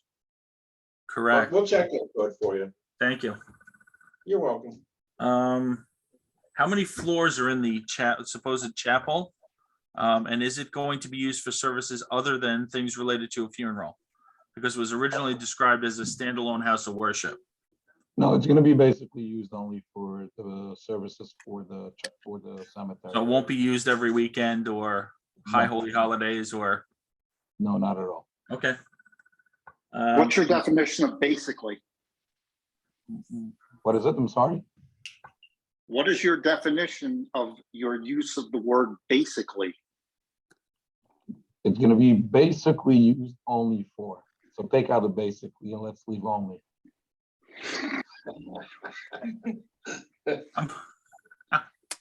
While you're doing that, remove my freestanding house of worship too. They've actually used the word house of worship. We're not using, like Terry mentioned before, it's going to be a chapel. It's going to be a chapel for the cemetery. You know, How many floors are in the chapel? Probably two, Okay. or probably it's gonna be a mix of services downstairs and maybe an office upstairs. Again, we don't have complete plans yet, but as soon as we have, we will provide. Do you have an approximate count of the number of parking spaces? Dave? yes, on the map. Yeah, we're around 50 something, 50, 55, I think. I think what do we require, 40? The cemetery does, but we weren't sure of the building when we did it, so we might require a little more for the building. Well, you got plenty of room up there. Yes, Yes, plenty we of room. All right, that's it. Okay. So our next step would be to modify the maps and resubmit. Yes, please. Yes, Okay, do CDRC again? yes. Yeah. Yeah, you don't even have a bulk table. I don't think, Okay. that's, Well, I maybe- refer to this as a no-brainer. Dave, I'll send you the submission dates. okay, All right. yep. Okay, thank you very much. And Dave, do you need any of the, like, you have the fire turning radius, you have our stormwater? I was gonna email you that. Yes, could you send that to me, please? Yes, yes, I will. Fire turning, Thank you. Thank you for the help. no problem. Thank you. Thank you. All right, thank you, everybody. Thank you. Okay. Okay, our next application, last but not least, Airmont Fun Center, 166, 168, 184 Route 59 for the Aerodontic Style Fun Center proposed concept plan. And I believe we have Jim Cheeseman somewhere. I'm looking for him.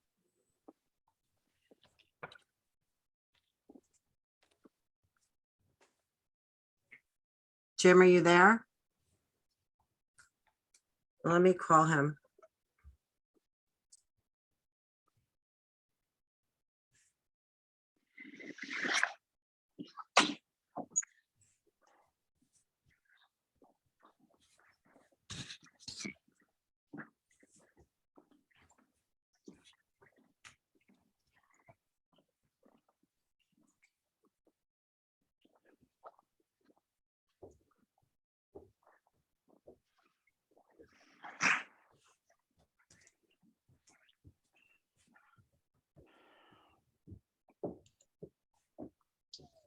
Hello?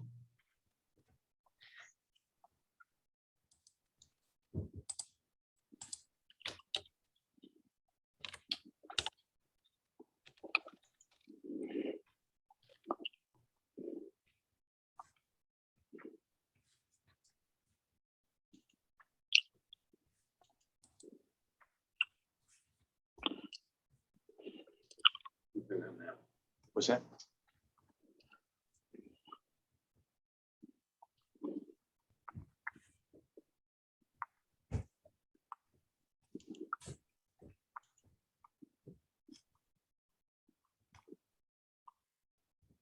Suzanne, can you hear us?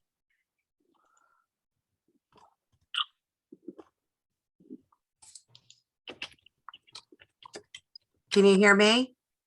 Now I can hear you. Okay, sorry, I forgot I muted myself to call Jim. That's why. So Jim is here with me. Okay, So we're back having made a subsequent submission from last month's appearance. Plans were submitted, which include a bulk table, a little bit more definition with respect to the uses, the locations of the uses. And Jim had sent in a response to, an informal response to some of the questions or issues raised by the planner. Oh, I'm sorry, he didn't send it. No, I did not. Okay. So we can revise the narrative as well. So there was a revised narrative, and we can speak to some of the issues raised by the planner.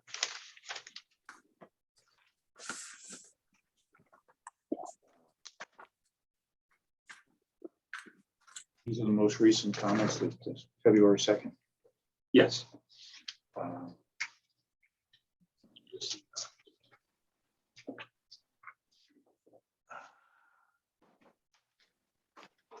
Apologize, Paul Gdansky had a funeral this morning, so he was unable to participate. So one of the questions or continuing questions appears to be the beer and wine garden, and whether that's permitted. I thought as a result of the last time we were on that it was a building inspector determination, at least in the first instance. There's a suggestion that we may have to go to the ZBA. If we do, then we will. But it seems to be an accessory use and incidental to the entire fun center assortment of activities. It will consume approximately 1,500 square feet of a roughly 9,000 square foot building. It will only be operated when the facility itself is open and operating. It's a common accessory use in other similar such developments, and you have Dave and Buster's, the Castle up off Route 17, probably more comparable to Jim's is down at the Pan Golf. They have a small bar restaurant area, but it's clearly accessory to the proposed use. Some concerns raised regarding noise to adjacent residences. Well, there are no adjacent residences. Immediately to the east is the gas station use. To the west is an office building complex. Across the street's a funeral home, and also a strip shopping mall. Beyond the one office use is another office use. To the rear is the thruway and a railroad. Yeah, warehouses back in that area. Railroad and warehouses. And that area to the rear is fairly secluded by the limitations of the proposed development, dimensional limitations. It's a question raised about a possible front yard encroachment by the mini golf. I guess that's something, we need some input from the village. Are we talking about an encroachment into the yard or into the setback? If so, how are we measuring it? Any thoughts you have that would allow us to stay within the yard and setback, if indeed what's been proposed is outside of it? We'd like to see if we can make that adjustment. We can shift parking. We can move the mini golf. So to the extent that comment is offered, whatever guidance you could give us that, or better identify, the problem in relation to the regulation so that we can make any adjustment. The question of the DOT, we'd like to get the DOT involved as early as possible. We have informally communicated with the DOT by email. We can provide a copy. Not the DOT. The DEC, I did. The DEC for the wetlands. We have a response regarding the wetland mapping and the two uses, the hoop houses and the riding area, and the DEC believes that no wetland permit it would be required as a result, and we can provide you with that email.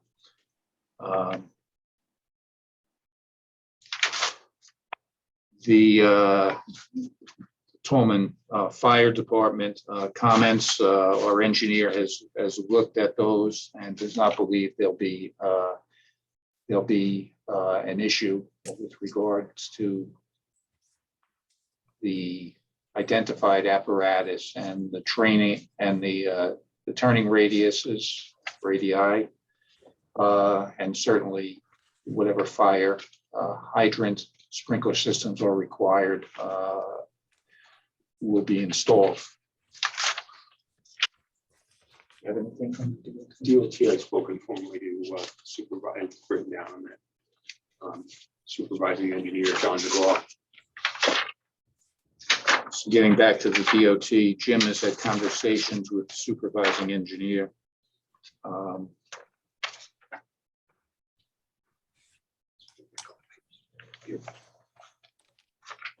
Back further, I'm sorry.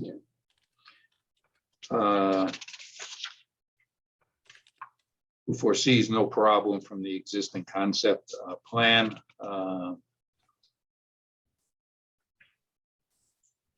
59 has an existing right and left turning lane in front of the proposed fun center. Site will provide for a right turn only lane exit and a left and right turn exit. So I guess we also need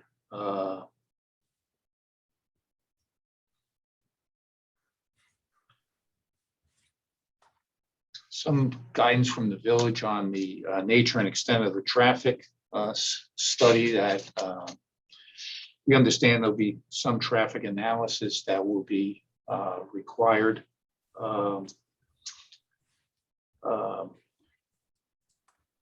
But no, there have been traffic studies up and down that corridor. So what would be the nature of the study required, including distances, intersections? What does the village require, or is that something that you want to leave to the DOT, which I suspect will require some type of traffic analysis as well?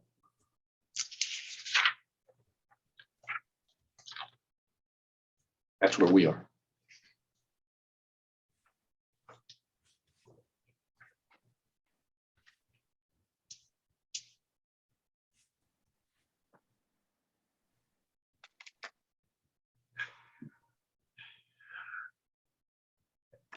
Okay, so good time probably for me to interject.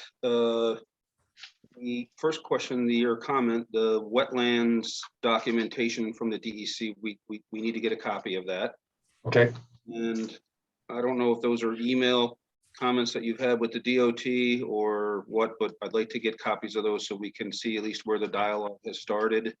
To answer your question on the level of what's going to be required for the traffic study is, I think, too premature at this point. I think we probably, and if we have to have like a three-way discussion with the DOT, and because ultimately they're the ones who are going to say exactly what you need to put in there to meet their requirements, because it is their state highway. So I'm gonna defer more to what the DOT is gonna require, and not necessarily what the village is gonna require, but I would like to be included, we would like to be included, so we're all clear on exactly what's gonna be done.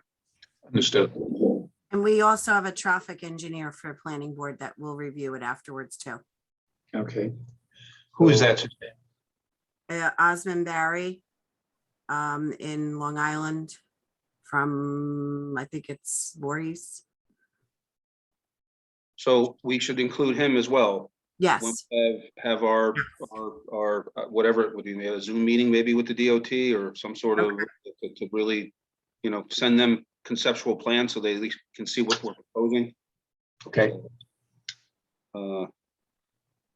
And I don't know if the building inspector wants to comment on the issues of the setbacks, but I don't know if he's got an opinion or not at this point, but and the issue of the beer and wine garden, but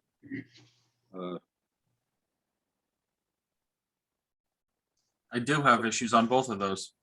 okay. The setbacks weren't real clear in that the drawings we received, because it looks like there's multiple drawings overlaying multiple drawings. So I couldn't tell what was actually going to be built there and what was left over from the original drawing. It looks like there's a 2-story frame house in part of the golf course, as well as a barn. So that needs to be cleaned up so we could see where the golf course actually starts. We also need some sort of measurement on that from there to the center line of the road. So that's another issue. I mean, there's a lot of measurements that are missing. One of the other issues is that I have, you brought up already, is the beer and wine garden. The beer and wine garden, according to your narrative, is going to be open 12 months out of the year until 1 o'clock in the morning. So that makes it not the accessory, because it's the only thing that's open year round. It makes it the primary, and it's not of open. There's not a zoned in an LO to have a restaurant or a bar. So I don't know how that works, or how to get around that, or what you do for that. I think if we're not really sure, that the best solution is to send it to the zoning board of appeals for an interpretation, because we don't want to be wrong. Except the zoning board doesn't make an interpretation. I make the determination to give to the zoning board to rule on. Okay. So it's based on our code. It's not zoned for a restaurant or a bar in the LO zone.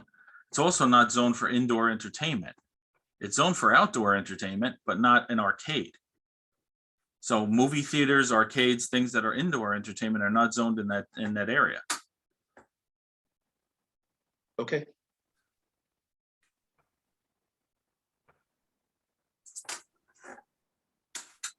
Well, is that to say that a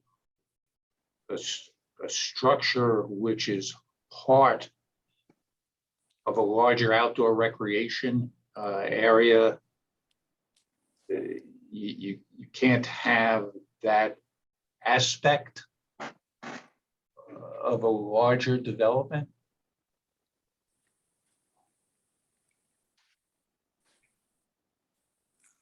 Definition of outdoor recreation facilities is golf courses, tennis courts, ice rinks, swimming pools, parks, play fields, and ski areas. It doesn't say anything about a beer garden or an arcade. John. Yeah, Dan. I'm not going to charge extra for using Latin, but adjustum generis. Statutory interpretation. Reading between the lines of what he just said, the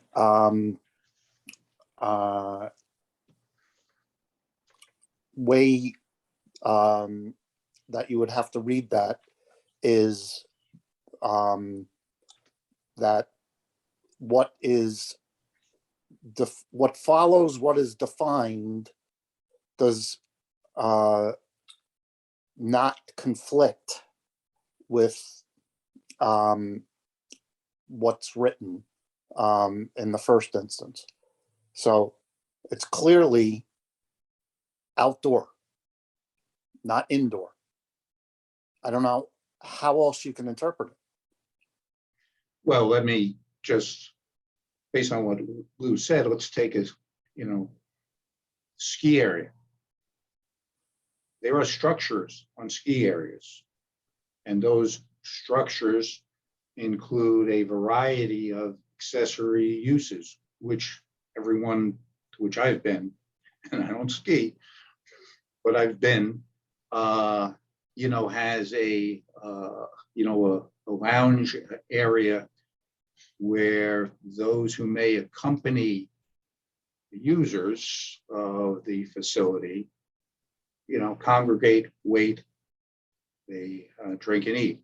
I mean, I think it's. If it was silent with regard to those accessory uses, I think your argument would be stronger. But it's what I just heard Lou read. It said it's not allowed. Like, you can't have a restaurant. Whereas at a normal ski resort, you have restaurants all over the mountain. So presumably, if a ski resort is allowed under that zoning, wherever it would be allowed, it would provide for accessory uses of the nature that you're talking about. Indoor food, something that you could point to that shows that it's accessory to the main use. That's not what I'm hearing. Not saying that there isn't something else somewhere else in the code that may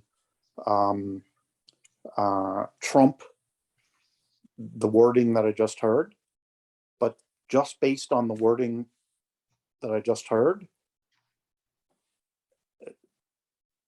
I don't know how you can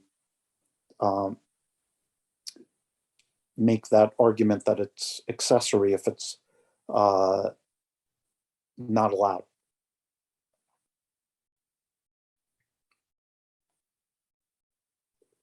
Nothing we're going to solve right now. Just No.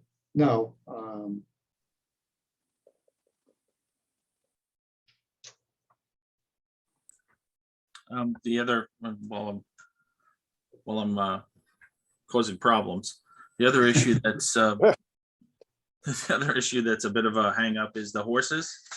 They're not also not allowed in that zone. And if they were to be allowed in a zone, they would require a certain amount of stabling. So you would have to have a structure to keep the horses in.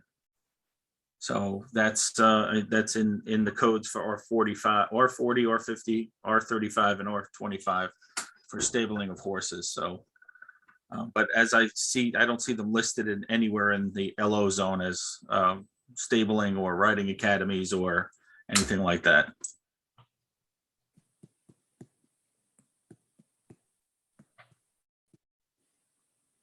Okay. We'll take a look. Any other trouble you want to create there, Lou? If you give me a few minutes, I could work on something.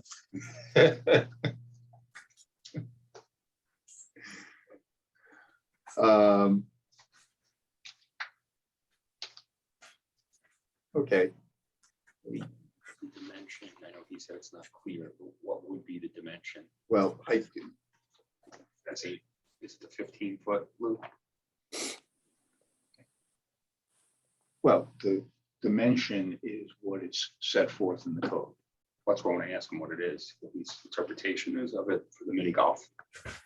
And he said he couldn't read it on the plan, but what is the actual dimension? Yeah, okay. Lou, I don't know if you heard Jim, but he's asking, granted that southwest corner, where the mini golf is located, is a bit of a mess visually, on the plan, and you have trouble seeing and deciphering the measurements. Correct. You know, what for an open outdoor activity such as that, what is the dimension we would need for it to be compliant? I mean, The I've front read yard setback is 75 and the required 70. front yard is 15. And what I would be measuring to is anything that's a structure. I see tunnels on there. I see platforms. And so it would be something that was actually constructed. Okay, So you're measuring to, I'm not measuring to a green, I'm measuring to something that's actually constructed. okay. And I can't tell what's there because it's all overlapped. Or to Understood. be constructed. So, right. So we could have a green in there with no Well- tunnels, or is that permissible? A green is not construction. I'm talking anything made out of I mean, concrete, a steel, structure. something with footings. It looks like you have a 40-foot tunnel there. I don't know how far back that is. Mhm. So there's a lot of structures and substructures there that are impossible to verify distances on. Okay. So when we revise it, we can, if we don't put any structures with stuff with footings, i.e. the waterfall or the tunnel, we can put greens and plantings in that as long as we stay out of the 15-foot front yard setback. Is that correct? 15 foot is the required front yard. Yeah. The 75-foot setback. Right. But the setback is measured, I thought you had said the setback is measured from the structure. Correct. Anything that's structural. Structure.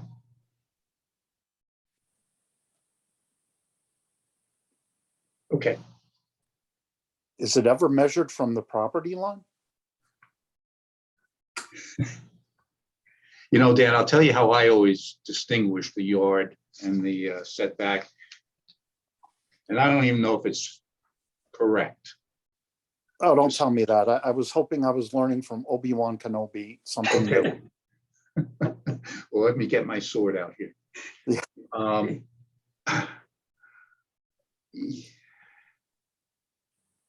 One is measured from the property line in and the other from the structure out. Now, I know a yard, of course, is generally speaking an undisturbed area. I'm not 100% sure whether Airmont zoning code permits parking in the yard. I'm sure it does in the setback, but maybe not in the yard.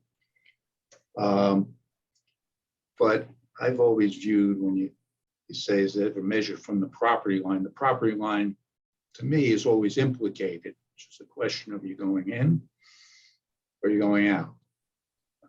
Right.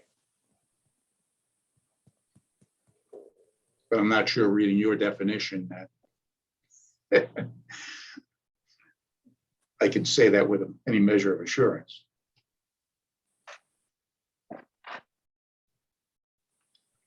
But the green area, so we'll have to look at the structures, and maybe what will be best is, Lou, if we even did a smaller sort of subset of the drawing with less clutter, but more clear dimensions, and we give you better. That would be extremely helpful. I have a definition here of the general requirements of it says no principal structure shall be located any closer to any street or property line than the required minimum setback and the accompanying bulk table, or in the established setback if that exists. Accessory structures and uses may be permitted within the required setback other than the front setback, but not within any required yard, unless specifically authorized by the article. Parking is not permitted in any required yard. That's what Mr. Edwards said. It's okay in the setback, though. An accessory structure. Parking. I thought the golf was a principal structure, but we could call it an accessory.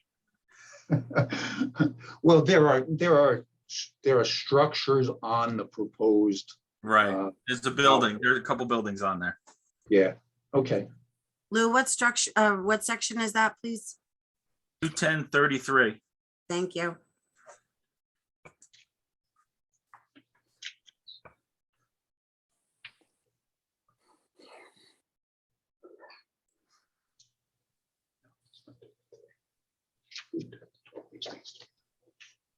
Okay. Any other John, comments? it looked like you were going to say something. So I don't really think we need to go through all of my comments.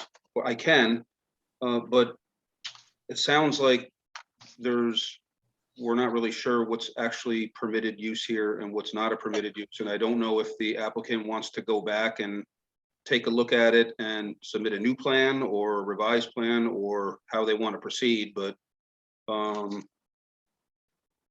it's at some point we have to determine whether they need to go to ZBA or whether they want to revise their proposed uses. So I don't really want to get too in depth into engineering at this point because it's too premature. Am I right or wrong?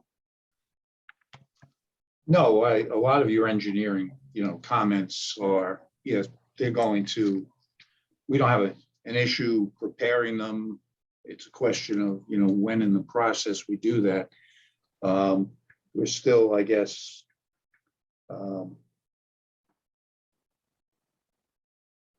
yeah, we're at the use stage.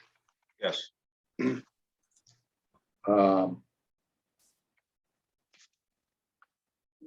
John, do you want to read through the code sections that Lou cited? See if you agree or disagree. And if you disagree, perhaps, don't kill me, Lou, ask Lou for a written determination. I could certainly do that, but understanding that Lou knows that code much better than No, I not, do. Ever I'm will. sorry, wrong John, John Oh, wrong Edwards. John. Okay. John Edwards, sorry. Okay.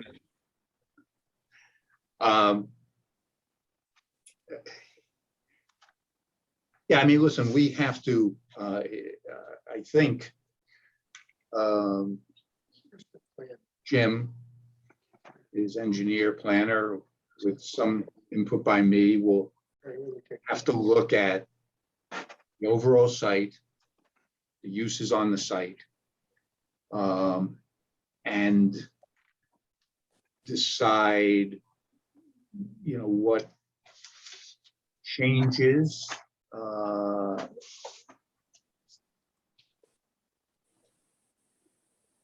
may be necessary in light of Lou's comments and whether those, changes are, something we want to make or whether we need maybe the input of, the ZBA.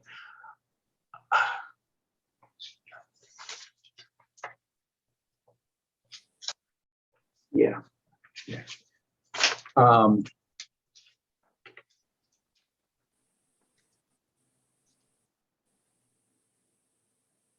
What was interesting was between, I don't know if it was between John and Lou or Dan and Lou, the question of how you get to the ZBA. I think statutorily, the ZBA can be asked for an interpretation. No, it would have to be an interpretation or whether or not the building inspector's determination was proper. There, maybe it was Terry who talked about skinning cats. Well, the reason why I'm wording it the way I am is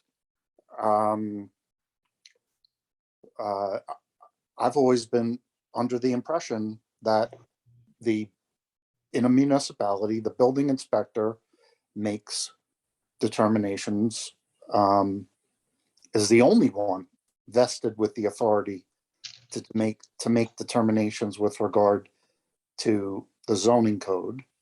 And that if the applicant disagrees, that they can appeal that determination to the zoning board. I don't know that the zoning board gets first crack on an interpretation in, superseding the authority, or no, I think superseding the authority of the building inspector without him having had an opportunity to review it and make the determination, the initial determination himself, upon which it would form the basis of the appeal to the zoning board. Otherwise, what are you appealing?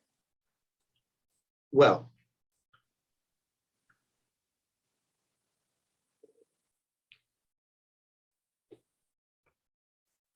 yeah, I'm not sure it's worth all the time we're spending or we're going to spend. But we're going to give ourselves CLE credits for it. Yeah, well, that would be good because I'm coming up and I need them. Yep. I mean, Listen, I'm the Clearly- planner. I've been sitting through this a little bit, and I have a couple of comments on this project. And then you can, I'll go to lunch. Okay, for the record, even though it says John on the screen, this is Al Fusco. Right. Thank you, Dan. Thank You're you. welcome. Appreciate it. Yeah. And, I think it's an interesting project. Just to go into, and I don't want to beat this beer and wine to death, right? But, I've just been thumbing through the code while I've been listening to everybody. And the code under LO really does not address it. It does refer to some other sections. And, it does allow most of what you're doing, doesn't necessarily really do that. They also have accessory uses as of right, and it really doesn't hit on any of those. More to do with parking and loading and maintenance facilities and things of that nature. But then it does make another reference to another section of the code that relates to camps. And it really doesn't relate to that. There's another section that relates to motels and hotels that you could possibly, if you had a motel or hotel within the LO district, that you could possibly have a coffee shop or a restaurant. That's only if you have a motel and you don't have a motel.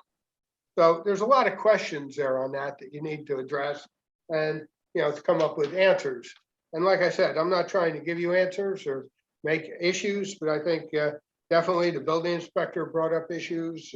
We've brought up issues, and I'm not going to repeat anything that has already been mentioned, but, we do have to talk about, regardless of whether you have the beer and wine or not, the 1 a.m. closing time needs to be discussed. And then, there's a question of some of the wetlands in that area and wetland protection. That's something your engineers have to discuss a little more with myself and John. Thank you. So, Dan, just getting back to where we were.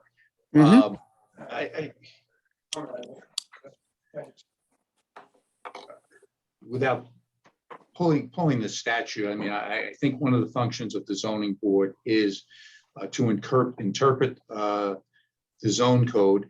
And yes, it generally arises through the building inspector. And so, but frequently building inspectors, have a question themselves, is this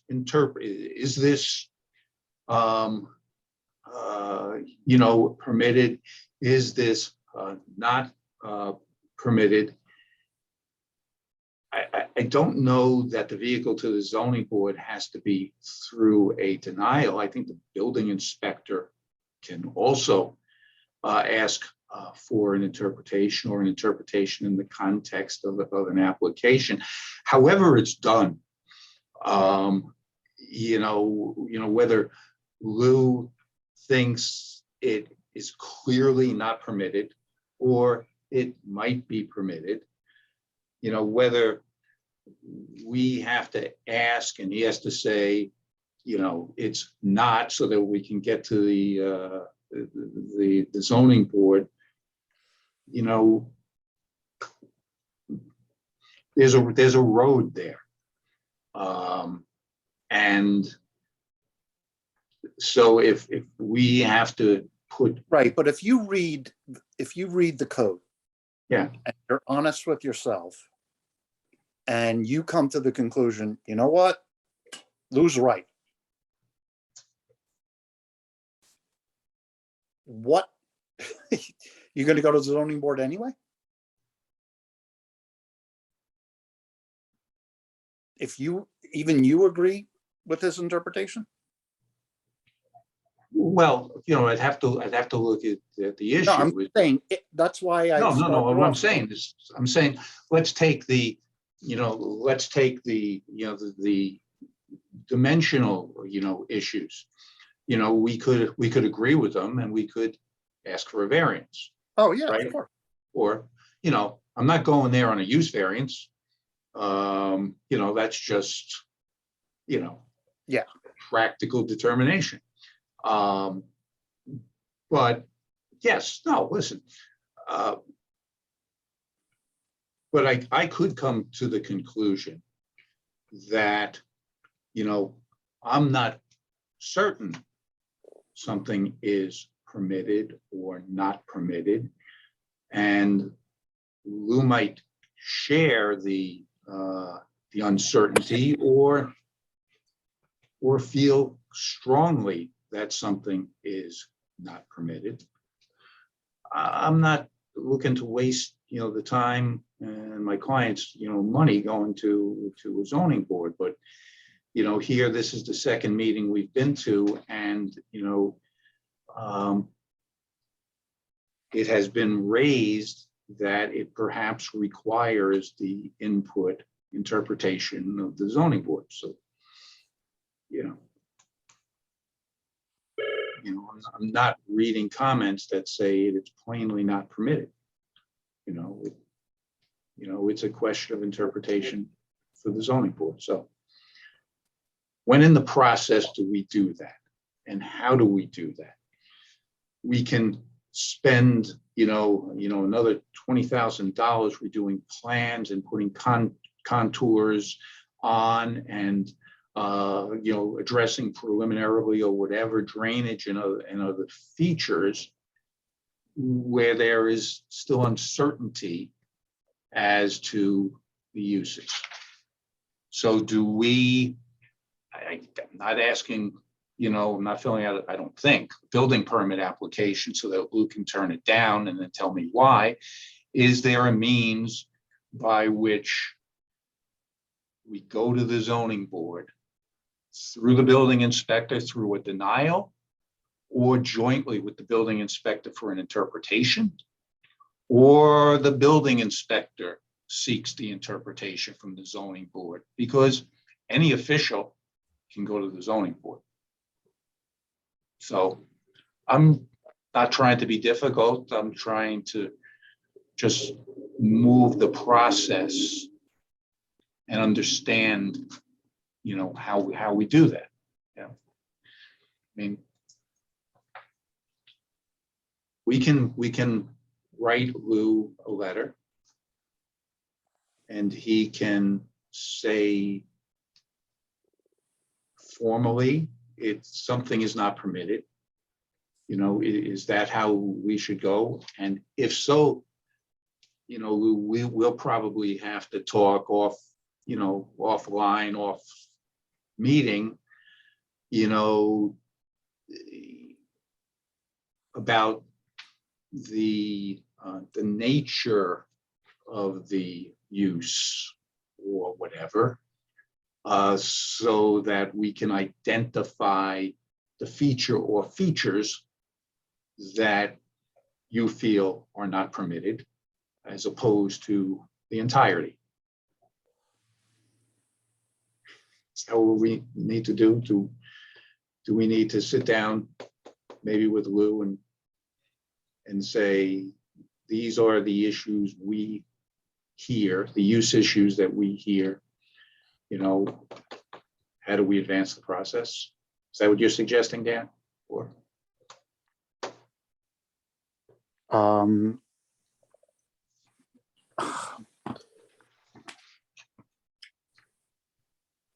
Not exactly.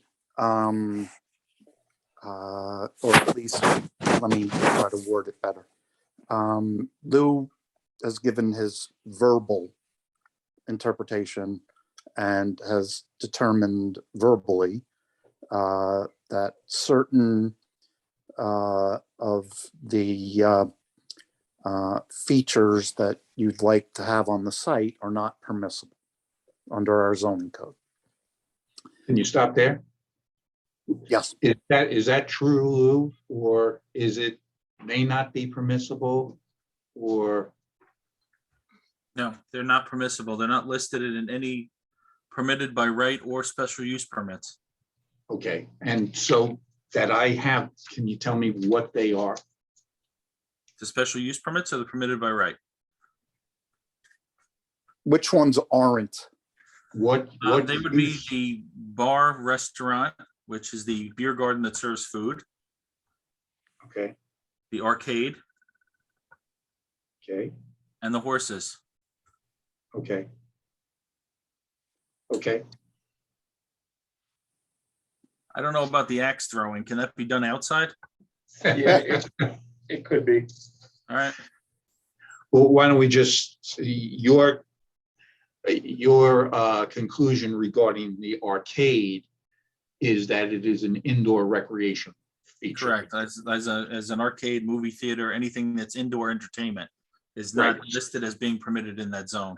So whatever they put in there, if it's inside, that's the basis for your conclusion. Yep. Okay.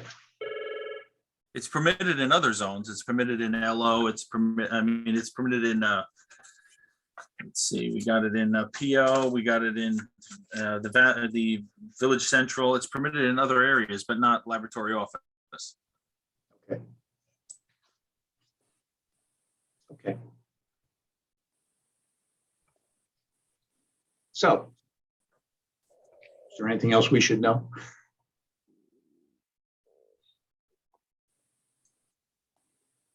Okay, so from our side of the table, we'll go back, we'll review the plan, we'll review the, the nature of the activities, and we'll get back to you in some form or fashion, whether it's a discussion with Lou or submission to Lou, which then leads us to the ZBA, or we come to some use, agreeable use, and then we come back to here.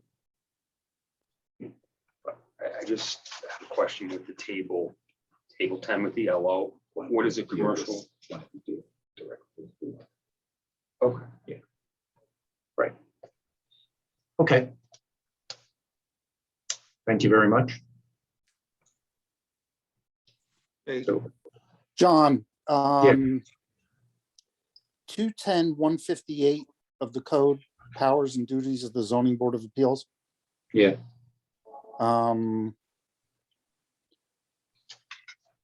B, interpretation.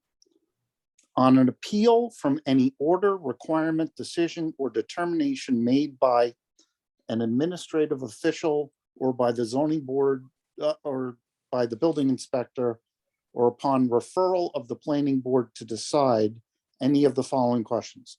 Determination of the meaning of any portion of the text of the chapter or any condition or requirement specified or made under the provision of this chapter. Determination of the exact location of any district boundary. So that would either have to be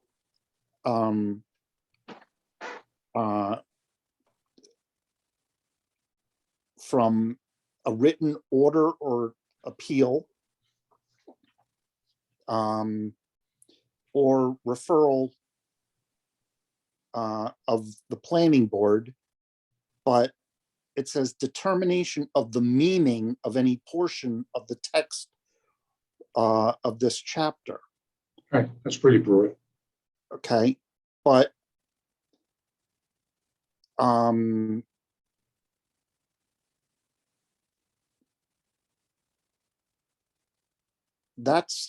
don't think that's the same as the building inspector has made a determination on how he reads the code. And that would trigger the section that I just referred to. I don't think that just, without that written determination that you're challenging or that you would be challenging, that going to the planning board and saying, hey, we want to be referred to the zoning board for a determination of the meaning of any portion of the text of this chapter or any condition or requirement specified or made under the provisions of this chapter. That's not what you'd be appealing. You'd be appealing the building inspector's determination. And I think the only way to do that is to have the building inspector put it in writing and for you to work. That's my reading. Correct, I agree. I mean, I don't think the planning board is implicated at this point. We're not going to the planning board, asking the planning board to send us to the ZBA. Right. It's a question of, without there being a building permit application, which is denied with specified reasons, how do we get to the ZBA as a result of a determination by the building inspector? And I think what you read is helpful. It's an appeal from any order, requirement, decision, or determination. Correct. So we have to put it to the building inspector in writing so that he can preliminarily interpret the code or give us a denial with reasons that we can then have the Appeal. CBA. Yeah, But all I'm throwing out there is, do you want to read it yourself? If you agree with him,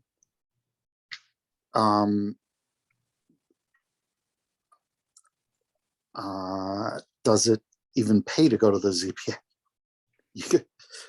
You're going to argue against yourself? well, clearly I'm going to read the code, Yeah. and decide whether I agree with them.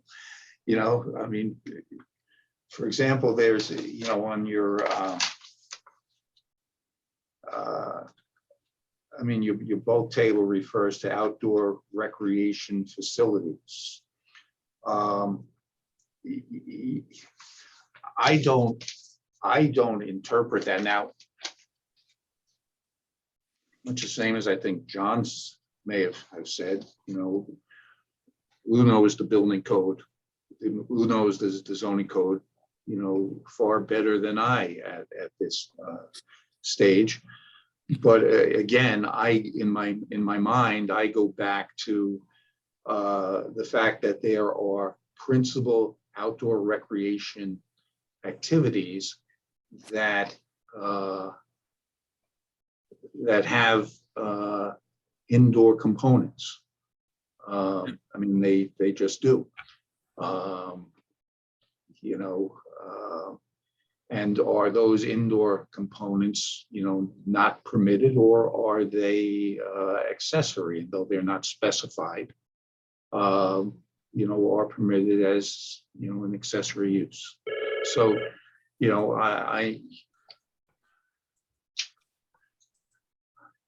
if we agree, you know, I'm not spitting into the wind. You know, I'm not going to go and, you know, and make an argument that I don't understand, but I think there are nuances that, you know, are or will be ripe for interpretation. And who knows, in the conversations leading up to that, I may even raise issues and maybe Lou will agree. Maybe. To clarify, in addition to the bulk table is section 210.23, Yeah. which is use regulations for the laboratory office district regulations. Yeah. Section B, special permit number 2, actually spells out the facilities that are counted as outdoor recreation.